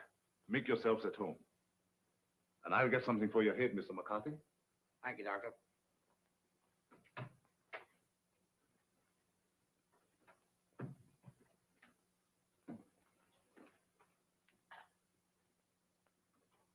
What do you think? I don't know what to think. Are you sure we were flying over this island when we picked up that broadcast? I'd swear to it on a stack of Bibles. And did you notice the lingo he was talking to that banshee? You mean it was the same? Nothing else but. It was the same blather we heard on the radio, and I wouldn't be surprised if it was the same voice. Oh, pardon me. I should have knocked. Here you are, Mr. McCarthy. Your head will be as good as new in no time. Phew. If it was in me, I sure would be pale now.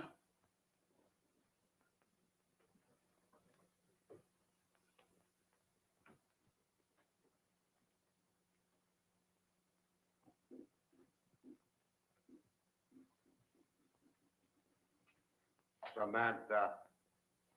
Well, I do declare. Hello there, Bright Eyes. Where did you come from? Alabama. Alabama. Ain't that nice? After gallivanting around with a hatchet face, you is a pleasant surprise.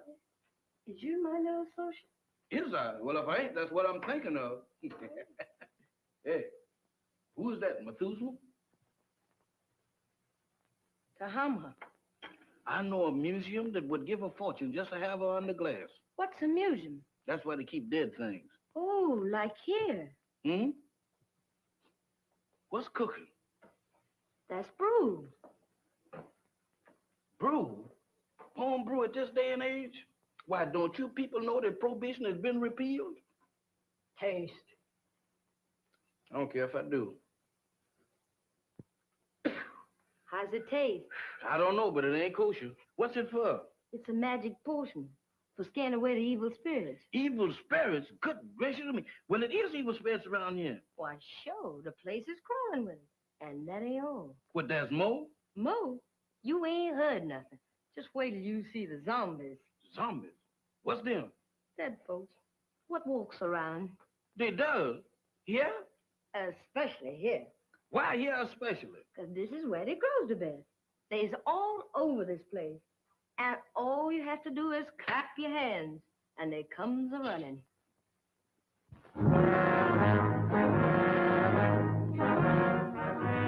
Who is they? Who is they? Zombies.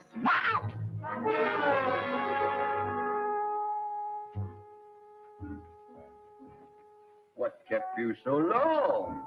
Wow! Mr. Bill! Mr. Bill! Mr. Bill! What's the matter, Jack? I seen them. I seen them.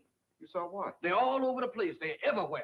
What's everywhere? Hands, big black ones with frozen faces, with eyes that looks at you and they don't see nothing. What's he talking about? Oh, zombies. Mr. Bill, let's get out of here. Why, this place is a walking cemetery. Wait a minute, Jeff. What's this all about? What's a zombie? Well, a zombie, there's, Mr. Bill, there's... The living dead.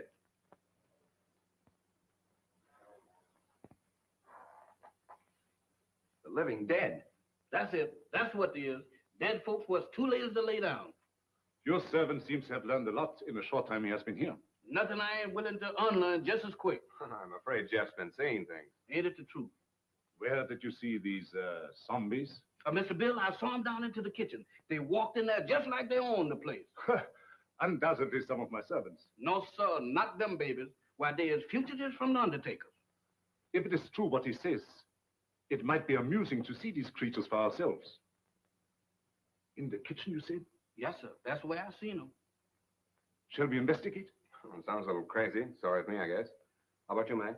Yeah, sure. I don't mind. Superstition plays a very important part in the life of these West Indian natives. Puss.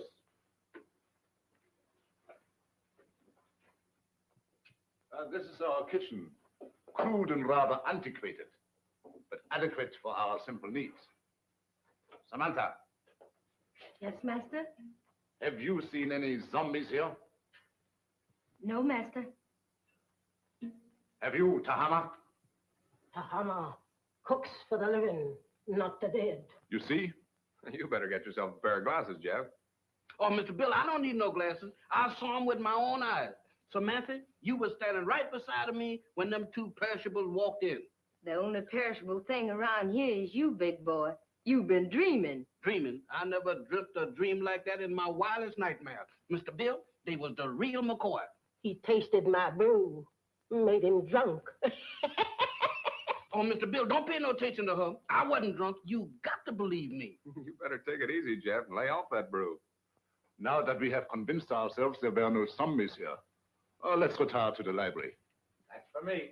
No, you stay here. Look out for more zombies.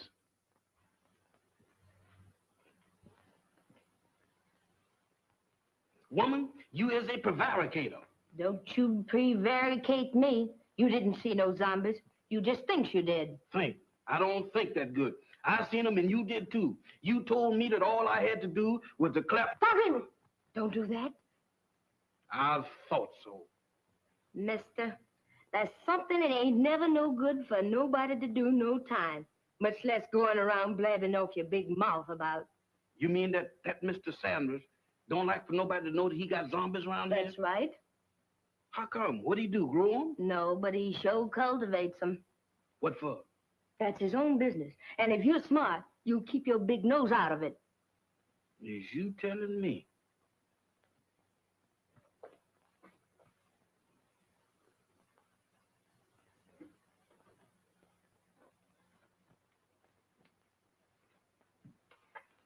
Alice, you're down early, my dear. Permit me. My wife, Madame Sangley.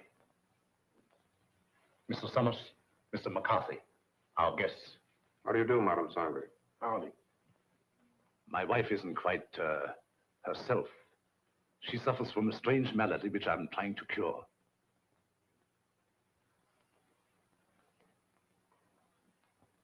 Here is a peculiar case in contrast to that of the zombies, which your servant claims to have seen, where supposedly they are dead, yet retain a certain amount of animation. She lives, yet walks in the land of those beyond.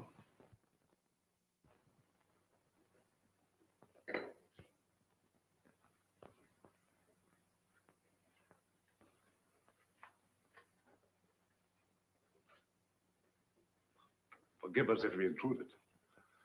I didn't know you preferred drinking alone. I was a little nervous. I thought it might make me feel better. Of course. Permit me. Mr. Summers, Mr. McCarthy, Miss Barbara Winslow, my niece. By marriage. The doctor, I mean, my uncle has told me of your unfortunate accident. How long do you suppose it will take you to repair the plane and leave? Barbara, how can you talk of leaving to our guests when they have only just arrived? I'm sorry. I didn't mean it that way. You see, my niece doesn't like this little island. She can only think of it in terms of departure. Any place that don't set well with me, miss, I ups and leaves. Unfortunately, that's easier said than done. None may leave this island if he so chooses. How's that? Oh, of course, I'm only speaking about myself and my family. You see, we are Austrian refugees, had to flee without passports. We had no choice. But we're different, huh? Naturally. You wouldn't be on this island if it hadn't been for your crash. Isn't it so, Mr. Summers? Well, that's about the size of it. You know, I'm beginning to think these islands are bad luck for planes. Oh, I don't understand. About a week ago, one of our Navy planes disappeared in the same region. Oh, anyone of importance? Yep. Admiral Wainwright, one of our ranking admirals. Mm-hmm. He was on his way to Panama, mission of some sort for the government. How unfortunate.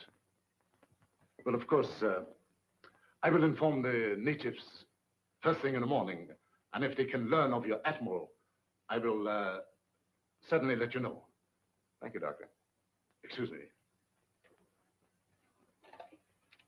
I see you take an interest in my collection. Yeah, they are kind of curious. They constitute my hobby, gathered from all over the world. Relics, symbols of black magic, lycanthropy, voodoo. That's so. Why so? You are Irish, are you not? Sure, anybody can see that. Well, that should be of special interest to you. Why me? Because it comes from your country. The ceremonial mask worn by the ancient Druid high priests during the rites of transmigration. Transmigration? Yes, it means the transfer of the soul of the dead to the body of the living. Ain't that kind of tough on the living? Perhaps so. But I know of many who would benefit by a new soul. Lots of people don't believe in that junk anymore, Doc. Well, I hear that in Ireland a good many do. I don't know about that. Dinner is served. Very interesting, Mr. McCarthy, isn't it? Very. The inconvenience of the material body always demanding to be fed. Come, my dear. The idea of me doing skullduggery in the kitchen. Why, that ain't no business for a man who used to resorting with big shots. Who you trying to fool? Well, the only big shot around these here parts is Dr. Sangley. And I sure know you ain't no pal of his'n. I don't intend to be. Why, that Dr. Sangley is a little shot compared with Mr. Bill. Who say? I said. And you know why? Did you hear me inquire? It's a secret. But I'll tell you if you promise not to tell a living soul. Oh, I won't. Leastwise, not no living soul. Leastwise? Why, woman, is you keeping company with a zombie? Does I look like a widow? What's the secret about Mr. Bill? Well, he's on a little special business for the government. Yeah. Mm-hmm. Yeah, they're gonna send him all the way to the Bahamas. Samantha. Tahama. Nakabanislav. Hey, what's up? What's up? It's almost 12 o'clock. The witching hour. Witching hour? What do that mean? It means you better be in bed or the Hanks will get you. Hanks? Hanks? It's their feeding time, and they like stock meat. Dog meat? You don't have to play no second chord for me to find out who that means. Where's that bed? You stay here. Oh, mister, I got a date with a dream.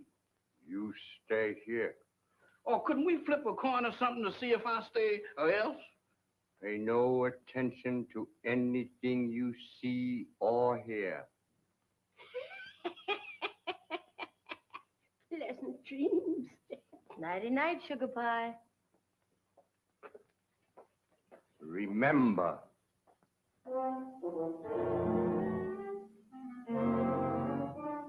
How can I forget to remember? Don't worry, mister. I couldn't get out of here if I wanted to. Boy, I was petrified. Where there's light, there's hope.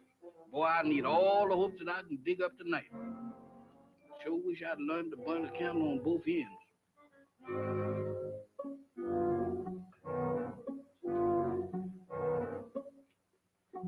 That's more like it. If I just had me a couple of Lenox Avenue street lights, I could really sleep.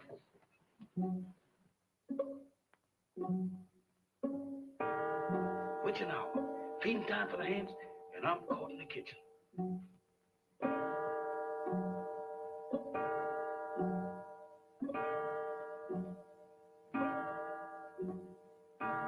My goodness, fighters.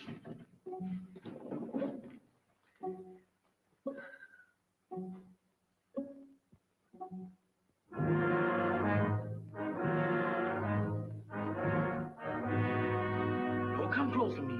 I ain't no filming you.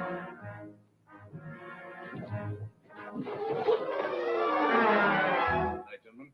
Doctor Bill, Mr. Bill, they're after me. They're after me. Now what? The zombies, they've been trying to get me. Again? Is your servant always like that, Mr. Summers? This ain't no laughing matter, Dr. Sanders. You fooled me once before, but you can't do it this time because I've seen them with my own eyes. He seems to be troubled with hallucinations. No, sir. Zombies, that's what I'm troubled with. You know what, Mr. Bill? Why, they tried to have me for dinner. Nonsense. Zombies don't eat meat. That ain't the way I heard it. Oh, the crack-up must have given him a concussion. You'll be all right in the morning, Jeff, as soon as you have a good night's rest. You right about me needing rest, but I can't get it sleeping down there in that morgue. Now, you can stay up here with us. Mr. Bill, them is the joyfulest words that I ever heard. Oh, we have so much room in this house, there's no need for him to sleep here. I'll give him an opiate. You ain't giving me nothing. But this is so irregular. Let him stay here, Doc. I know how he feels, and I don't blame him a bit. Oh, forgive me. I forgot. After all, he is your servant. Good night. Right, Doc? Good gracious on me. This joint gives me the willies. I second the motion. Well, I'm not crazy about it either, but there's nothing we can do about it. That's what you think. Nobody leaves this island, huh? Well, I'm getting off it if I have to swim. And me right behind you. You know that Dr. Sanders has got the hex on us. Now you're both jumping at your own shadows. Shadows? I don't throw them kind of shadows that I saw down in that kitchen. Why, Mr. Bill, this place is zombified, but good. Ah, forget it, Jeff. There may be something to that zombie gag, Bill. I've heard of them. Ah, go on. When a man's dead, he's dead. But supposing he's dead and don't know it. Forget it. Will you, Jeff? Go on to bed. Where am I going to sleep? I'll sleep there on the couch. Right over here?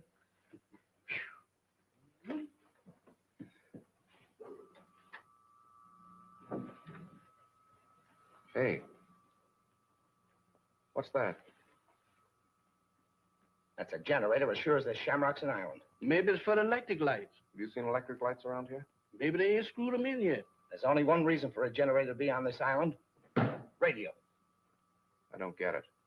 Why would he lie about the radio when... That's one of the things that got me mixed up. But let me tell you this. If we live through the night and that radio on the plane is okay, I'm going to camp on it tomorrow like scare up a gunboat.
Bill, Mr. Mac. What's the matter? What happened? Everything happened. The first it was zombies, and then it was ants, and now it's a lady ghost. She come right through that wall.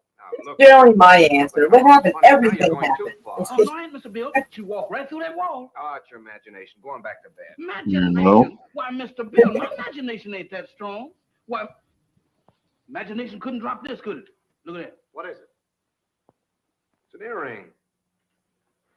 Where did you say she went? She walked right through that wall, just like it wasn't there.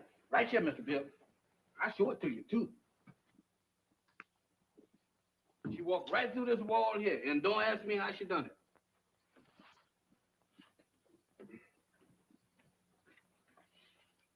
It's solid as a rock.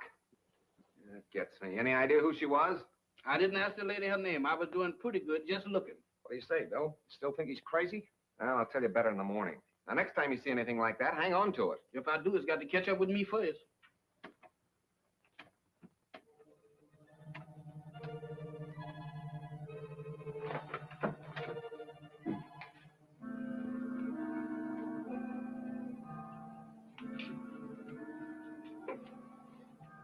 Nothing doing. Looks like even the doorknobs are haunted around this joint. Well, I'm going to find out what this is all about right now. Oh, Mr. Bill, with all these ants around here, does we have to go looking for them? You can stay here, Jeff. No, sir. Wherever thou goes, I'll go. I hope it ain't too far. Well, keep your eyes open. Let's have a look downstairs.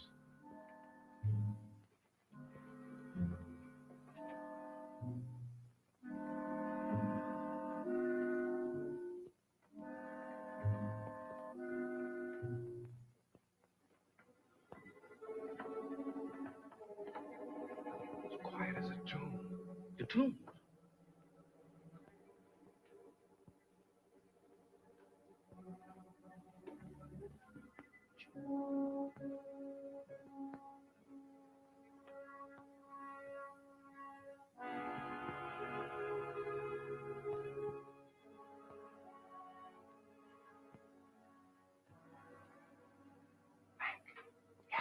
We better split up. You don't mean 3 ways. Mr. Bill, I think 2 is better. Look, Jeff, where did you say you saw those things? Oh, Mr. Bill, you ain't going down in that zombie nest. Where is it? Oh, back in the kitchen. That's for me. All right, I'll look around up here. Okay, come on, Jeff. Who, me? No, sir. Oh, Mr. Mac, I ain't got no business down there. Pipe down. You gotta show me the way. Does I have to? Can I draw you a map or something? Oh, go ahead, Jeff. You're wasting your time. Oh, my goodness. Right out of the skillet into the frying pan. I couldn't win tonight if I had crooked back. Never had it.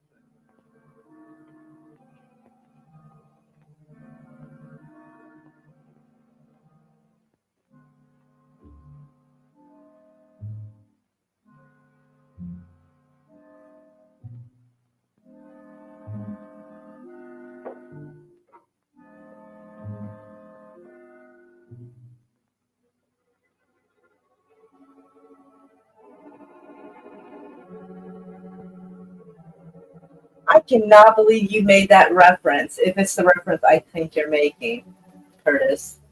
Are you kind of like the old Saturday Night Live where it's like, oh no, it's Mr. Bill. Oh no. And it's like, and the little clay doll got like smashed. Because that's anytime I hear Mr. Bill, that is exactly what I think of, like 1978 Saturday Night Live shit. For real. But if that's your reference, then kudos. Because I've not seen. It is what he meant. Yes. Mm-hmm. That is awesome. I saw that. I'm like, man, I feel young again. Because my parents used to watch that. That is awesome that someone still makes a reference to that. Nice. That is cool.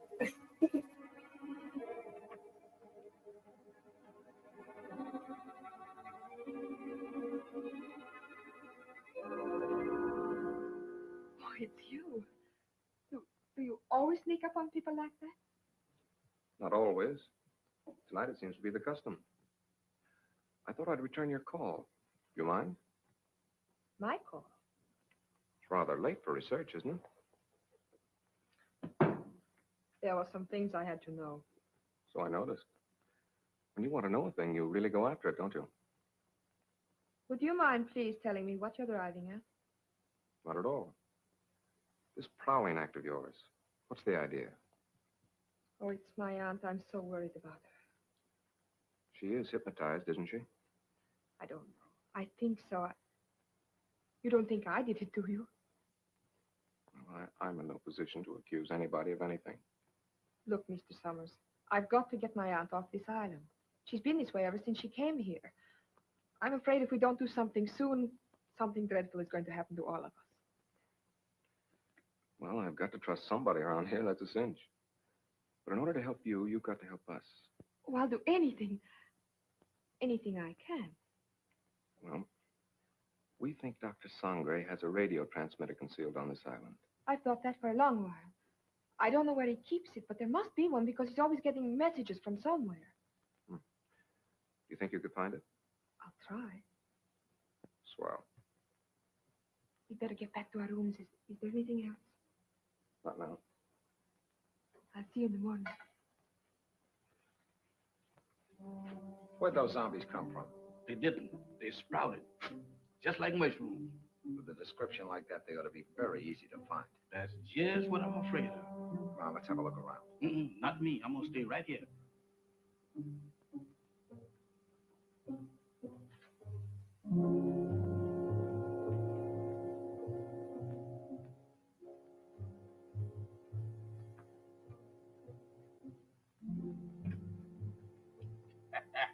The tropic sure gives a man a cover. Don't do that, Mr. Mack. You know my heart can't stand it. You know one thing, Mr. Mack? You see? Wow! Mr. Mack! Mr. Mack!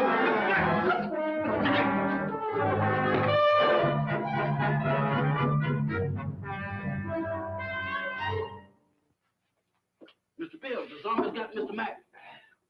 You all right, Mac? Yeah, looks like I pulled another Brannigan. That's not so bad. It's just a bump. Yeah, 2 cracks on the bean in one night. How am I doing? I heard someone cry out. It was me, and I wasn't dreaming. Oh, yes, we thought we heard something, Doctor. We came down here to investigate. So? Yeah, I got tangled up with one of your ape men and got the worst of the argument. Too bad. I should have warned you. Some of my servants act as guards at night. You sure it wasn't a zombie? Ridiculous. Well, he knows it wasn't a zombie, Doctor. It was our fault. We should have taken your advice and stayed where we belonged. You're a sensible man, Mr. Summers. Oh, let's go back to bed, fellas. I'm sorry. This won't happen again.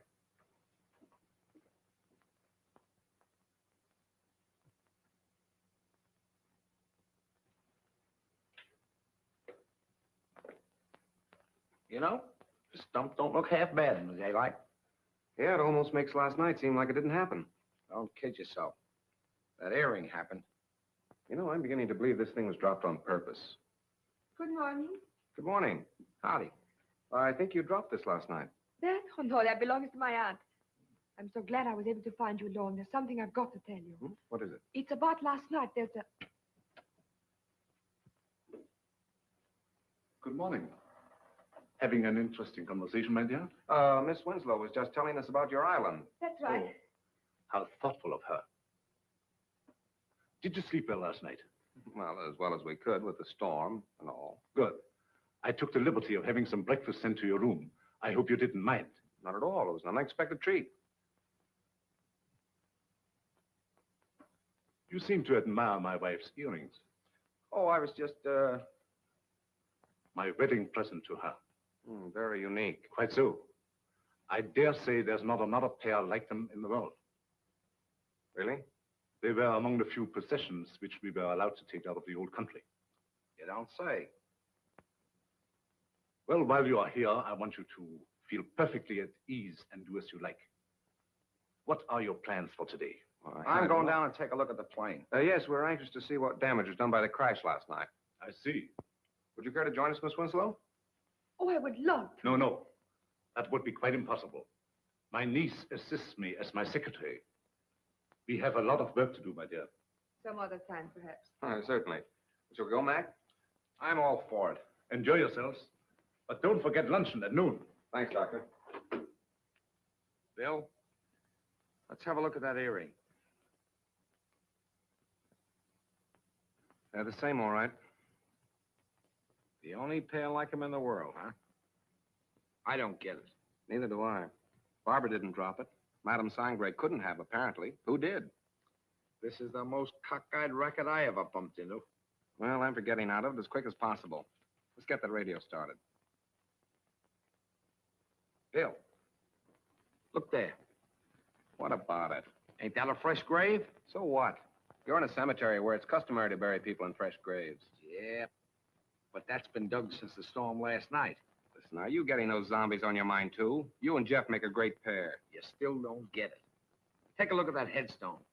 That guy was buried over a week ago, and somebody must have dug him up. Come on. Boy, will I be glad to get away from this joint.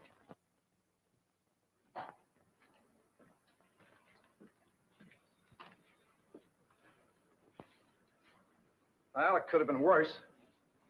Hey, Mac, come here. What's the matter? Is it busted?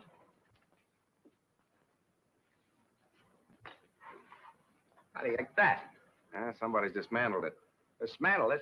I'll say they have. What next on this Devil's Island? Mac, we're in a spot. I don't know why, but somebody's trying to hold us here. Trying to hold us, is it? That Dr. Sangre and his druids and his zombies? He better not try to pull any of his black magic on me. Calm down, Mac. Raving isn't going to get us anywhere. I'm going to find that, Doc. Are you crazy? Do anything now to make him suspicious, no telling what he might do. Take it easy until we find out what he's up to. Well, maybe you're right. But there's one thing I can do, and I'm going to do it right now. I said take it easy. All I'm going to do is try and find that generator we heard humming last night. Hey, that's an idea. The old man's got a radio hidden away someplace. We could sure use it. Let's go. You better let me handle this. Like you said, we don't want to make anybody suspicious. And with two of us snooping around, it mightn't look so hot. Okay, I'll go back to the house and try to get Barbara away from Doc long enough to find out what she was trying to tell us. Think you can handle it alone? A cinch. It's right up my alley. My old man used to be a cop.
Tahama, Yes, master.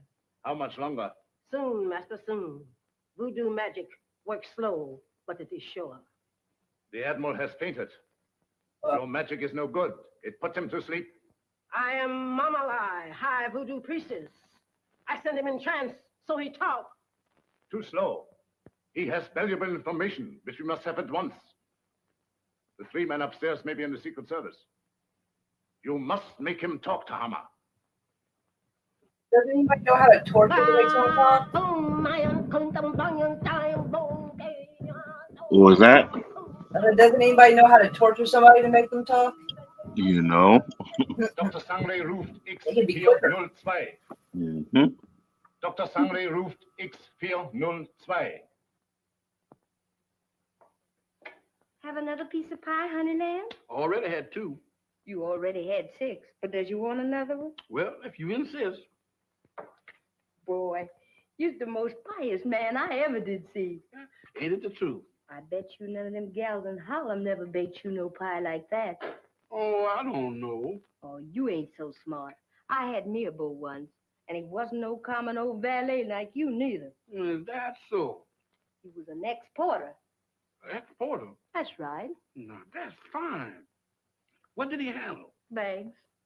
On the Pullman train. What become of him? He was killed by a revolving crane.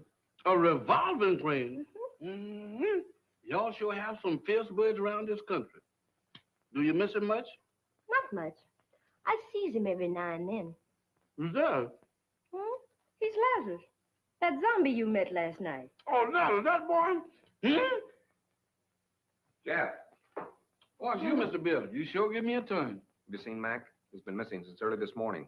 No, sir, I ain't seen him. You don't think nothing happened to him? I don't know what to think. Don't mind me, Mr. Bill. I'm on your side. You think we better go look for him? All right. Before we go, run upstairs and get my gun in the bag, will you? Were you gonna shoot somebody? Now, don't ask any questions. Meet me in the library. Yes, sir.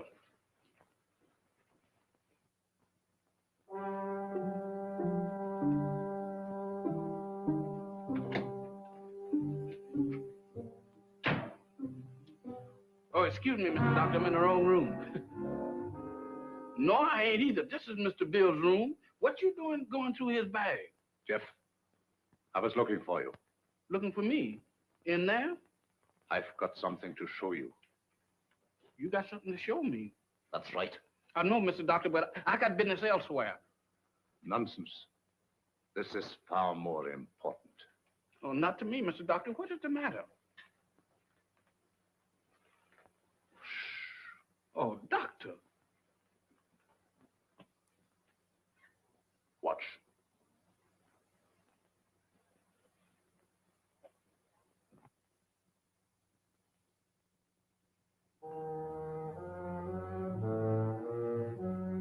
That's where that lady went. What lady? The ghost lady.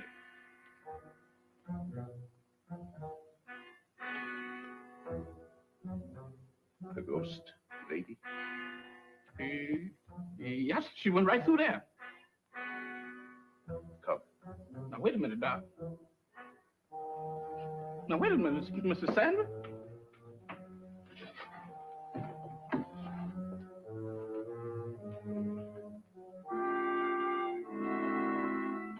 Mr. Bill ain't gonna like this. Where's you taking me?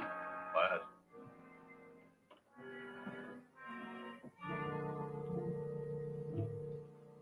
Where's we going?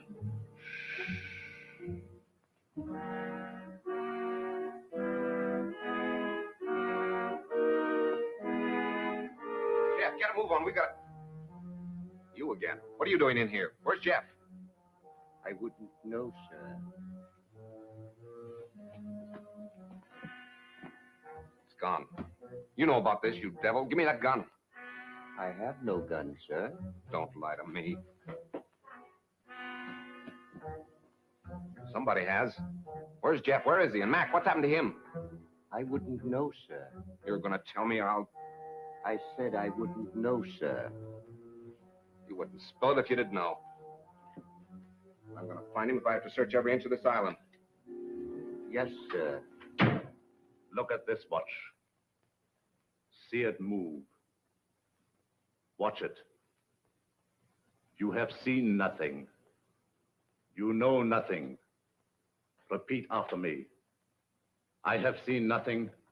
I know nothing. I have seen nothing. I knows nothing. I don't even know my name. I don't even know my name. I am dead. I is. Repeat. I am dead. I am dead. I am dead. I have returned to the land of the living. I am a zombie. I am a zombie. I am a zombie. I am a zombie. I am a zombie. I am a zombie. Get over there where you belong. Yes, sir.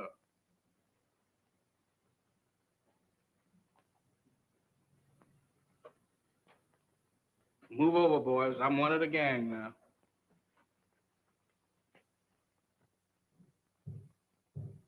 Mac! Jeff!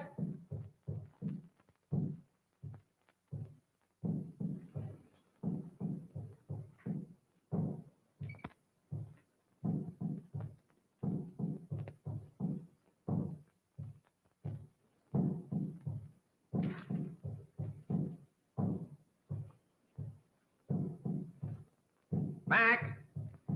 Mac, where are you? Jeff!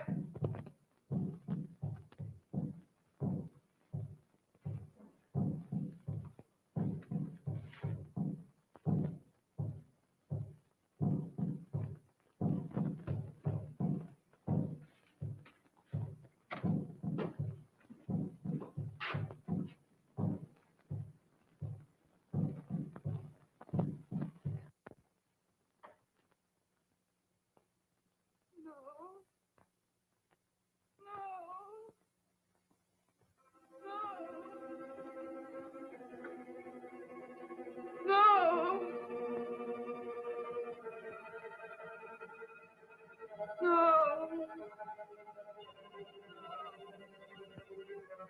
Aunt Alice, think. Think hard. Remember. Try to remember. Oh, you've got to get over this. You must speak to me. You must. No.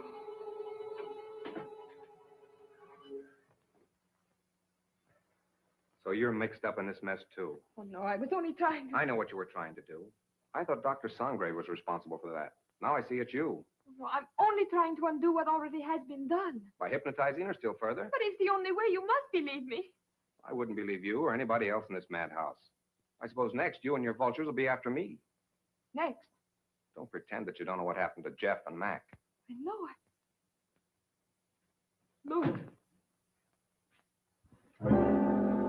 Mac! He's sick. Get some brandy.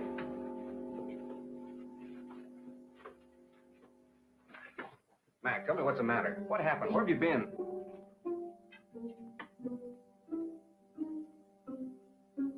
It doesn't do any good.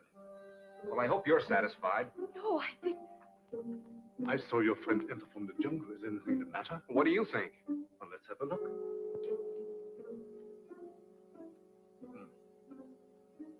I was afraid of that. He has contracted a very rare and dangerous jungle fever. Is that so? It paralyzes the motor region of his brain.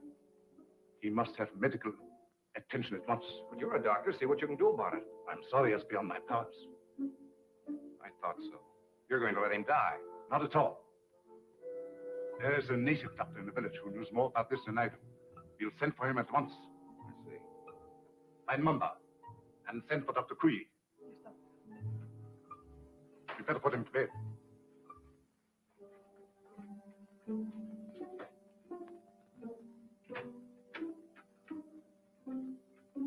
Mr. Summers, this is Dr. Kui. Charmed, Mr. Summers, I'm sure. What do you do, Doctor? Dr. Kui was educated in your country, America. Precisely. This is the patient, I presume? Yes, make it snappy, will you, Doctor?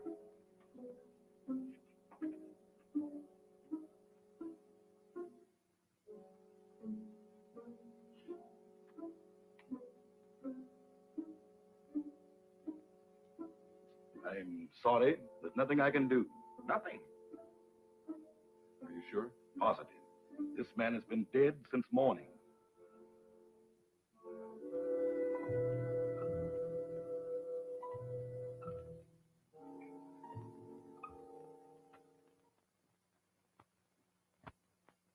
I'm profoundly sorry about the death of your friend, Mr. Summers. That's to be, I suppose. Did you have to bury him so soon? It was out of my hands. The local law insists. The climate and something even worse makes it necessary. You mean this voodoo zombie business, huh? This voodoo magic is far more real than you think, Mr. Summers. You heard what Dr. Kui had to say. No, but that's impossible. Dead since morning. Things like that have happened before on this island. There are even whisperings going on among the natives that he was bewitched. Bewitched? But why? What for? Maybe for prying into things that did not concern him. Moment bitte, Doctor. Come sofort. Excuse me.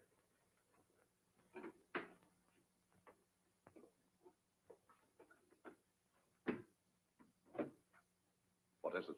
The radio. Word has just come through. They must have the Admiral's information at once. We've got to make them talk. We might perform the ceremony. The rites of transmigration. Get everything ready. Inform Tahama. And get Madame Sangre to the dungeon. Madame Sangre? You have me. Hurry.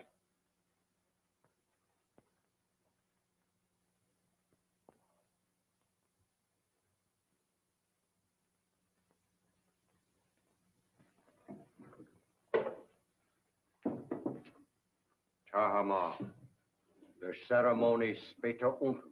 I'll be right along. I'll have to go. You've got to feed the zombies. Me? I can't stand zombies, and you knows it. Do as you're told. And you'd better set another plate. So we're going to have company for dinner. Company? You mean there's a new one? That's right. The Irishman from upstairs.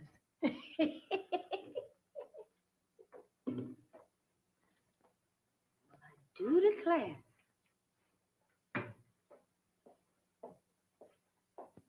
Imagine us having a white zombie for dinner.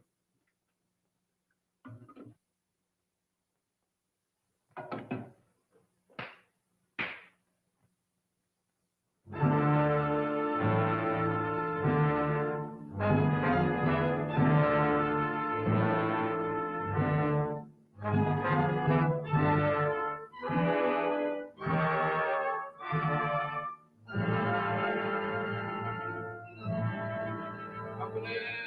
Oh, 1, 2. Yeah. Gangway for Kid Zom. What you doing in that lineup? Don't bother me, woman.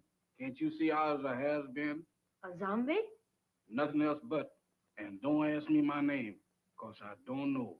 I don't know nothing. You ain't no zombie. Zombies can't talk. Can I help it 'cause I'm loquacious? How'd you get this way?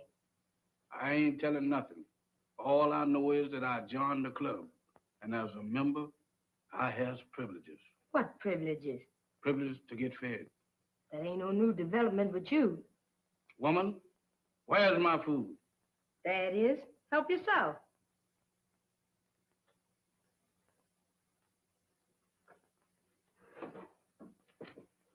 Company, come and get it.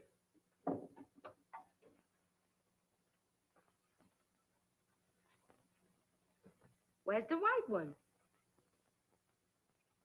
What white one? The one who flew the plane you come in. He's also one of the new recruits. The only one I know about is the boys in my squad. Is this the best food you got? The best? For zombies, that am the 6-bit deluxe special. Just being a zombie sure is a drawback. Where's the salt? You eats that the way it is and likes it. Zombies ain't supposed to use salt.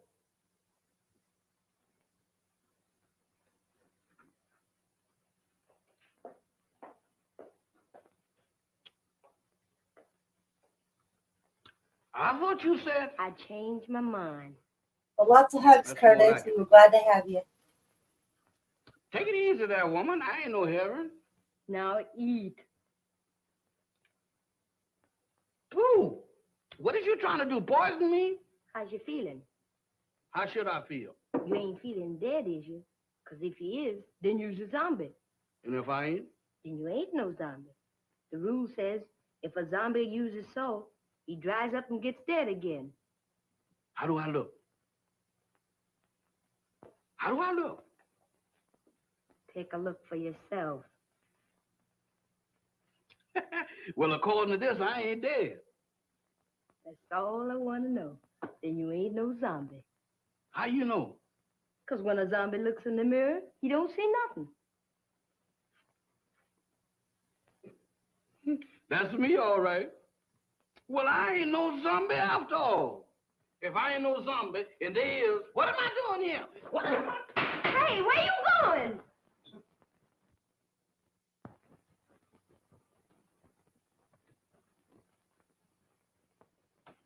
Jeff, where have you been? What are you doing coming out of there? One at a time, Mr. Bill. I just been reincarnated. You what? I just got de-zombified. That's the facts, Mr. Bill. But that's all I remember. Jeff, you've got to remember. These zombies. Did you see any of them? I just got through eating dinner with them. Were any of them white? Why do you ask me that? Samantha asked me the same thing down in the kitchen. No, I was just thinking of Mac. They were in such a hurry to bury him. Bury him? Is Mr. Mac dead? My goodness. Maybe he's the one that... The one? Go on. What one? I was digging in a graveyard. Can you imagine me digging in a graveyard? What about the graveyard? No, that couldn't have been me. Oh, but Jeff, you've got... What was that? Sounded like a woman's scream. What one? I don't know, but it sounded like Barbara. I'll get the flashlight. Off again.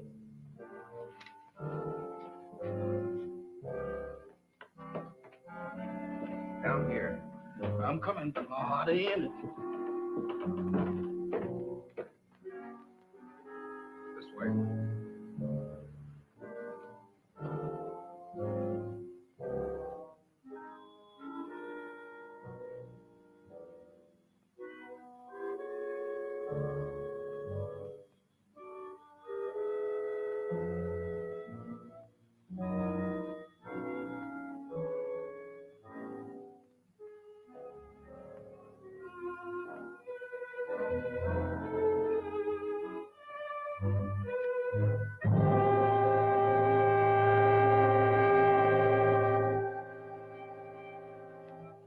Madame Sangre. That's what you got for trying to warn us. Whoever did it can't be far away. You mean can't be too far away? Jeff, look. Eyes, if you look, I ain't responsible for nothing you sees. Mr. Bill, ain't that a coffin?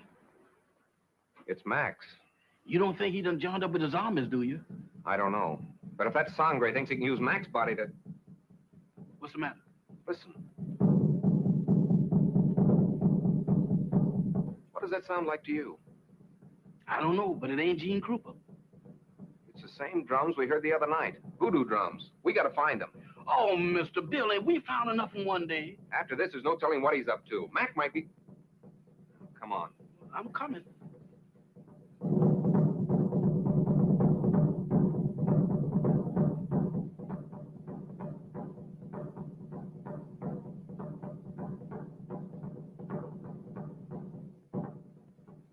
Mr. Bill, does we have to do this?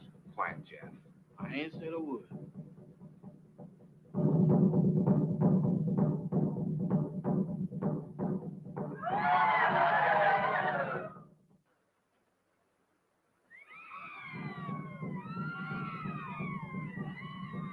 In there.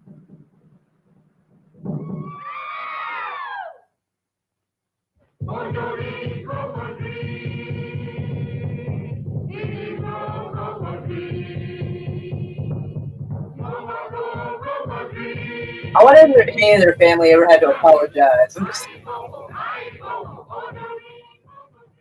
For real. like people probably got all kinds of crazy ideas about other Jeff, you people's were down cultures. here. Don't you remember how you got in? You know. I can't remember. Think hard, Jeff. We've got to get in there. Now, let me think.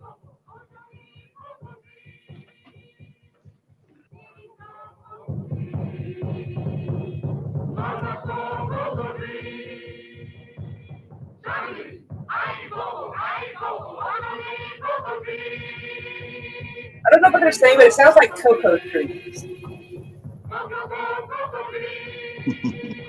Kind of does to me. It's like I don't know what else to make out of it. Mhm.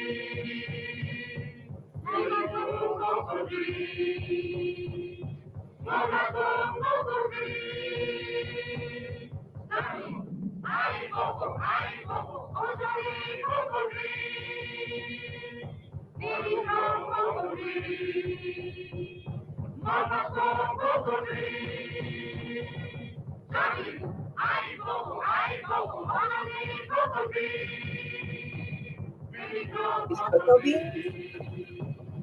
Mm. Who are you? Speak.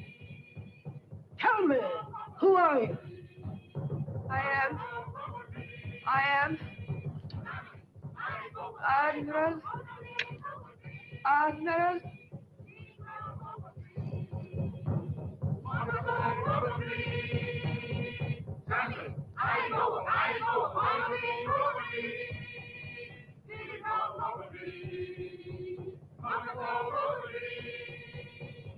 Admiral Wainwright, what were your orders? To go. Stop! Stop! Mamba, you fool! She was just going to talk. Unbelievers. Outsiders come in.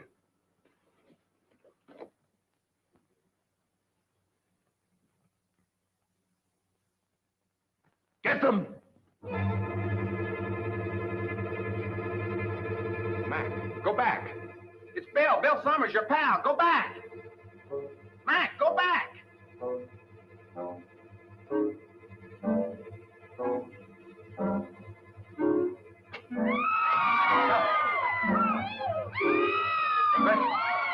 Stop. Stop, Turtle.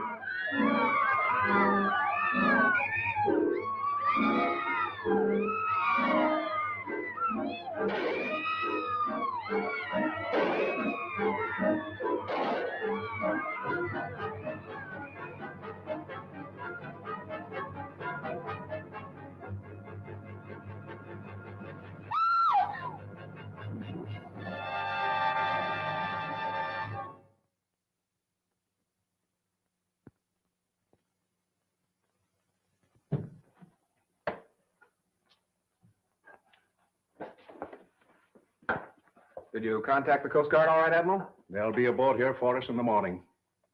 So how's your friend? Those bullets didn't help him any. He'll need a little patching up when that Coast Guard cutter gets here. But he says he's raring to go again. Say, by the way, how did that insane doctor manage to get you on this island? Well, he brought our plane down with a false radio beam. Killed the crew and tortured me to get information about our Canal Zone fortifications with his government. He didn't succeed at first. And then he decided to try this voodoo business. Oh, you mean those rites of transmigration he talked about? Yes, that's right. You see, he tried to transfer the Admiral's information to my brain. He was completely mad on the subject of hypnotism. Half the island was under his spell. First, he tried to use Madame Sangre as a subject. When she broke under the strain, he used Barbara. I hate to think what might have happened if you hadn't turned those zombies against him. You and me both. If there's one thing that I wouldn't want to be twice, zombies is both of them.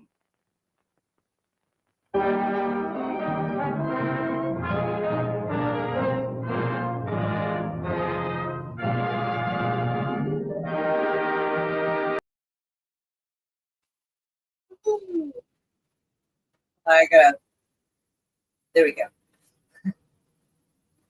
We made it through. Curtis almost did. He almost made it. If he hung on just a few more minutes, he'd have made it all the way through as well. You know, But I think that went all right. it was fine. Absolutely. I'm starting to wonder if I should maybe I don't know, pre-screen some of these. Sometimes there'll be a scene, I'll be like, oh, that's cringe. Oof, you know? Yeah, Or darn, the preview looked better, and now it's like, oh.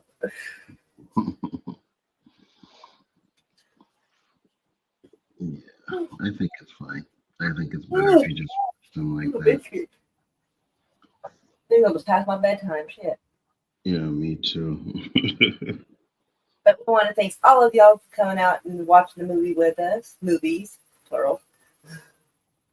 Lots of hugs to Ancient One, and to Curtis, and to Lady Miss, and to, darn it, give me a minute. Oh yeah, Memes of Destruction. All right, want to make sure. Ah, we got some flowers from Lady Miss.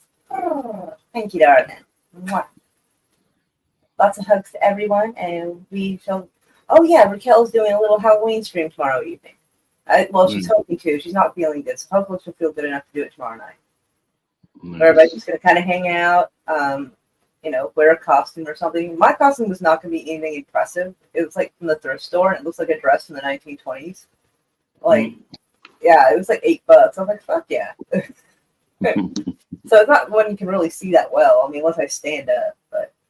I don't know. I might put on my onesie pajamas that are of a Hello Kitty if I can find them. Because why not? It's cold anyway, so oh my god, it's 29 degrees right now. Holy shit. Oh, that's just too much. You know. But lots of hugs to everybody. Oh, thank you, Lady Miss. Oh. Lots of hugs, and yeah, I think her stream is around 9:40, 9:30 or something. I think she was going for tomorrow night. I think. Okay. Well, if she sets it up, y'all will find it on her channel, I'm sure. A lot of hugs to all.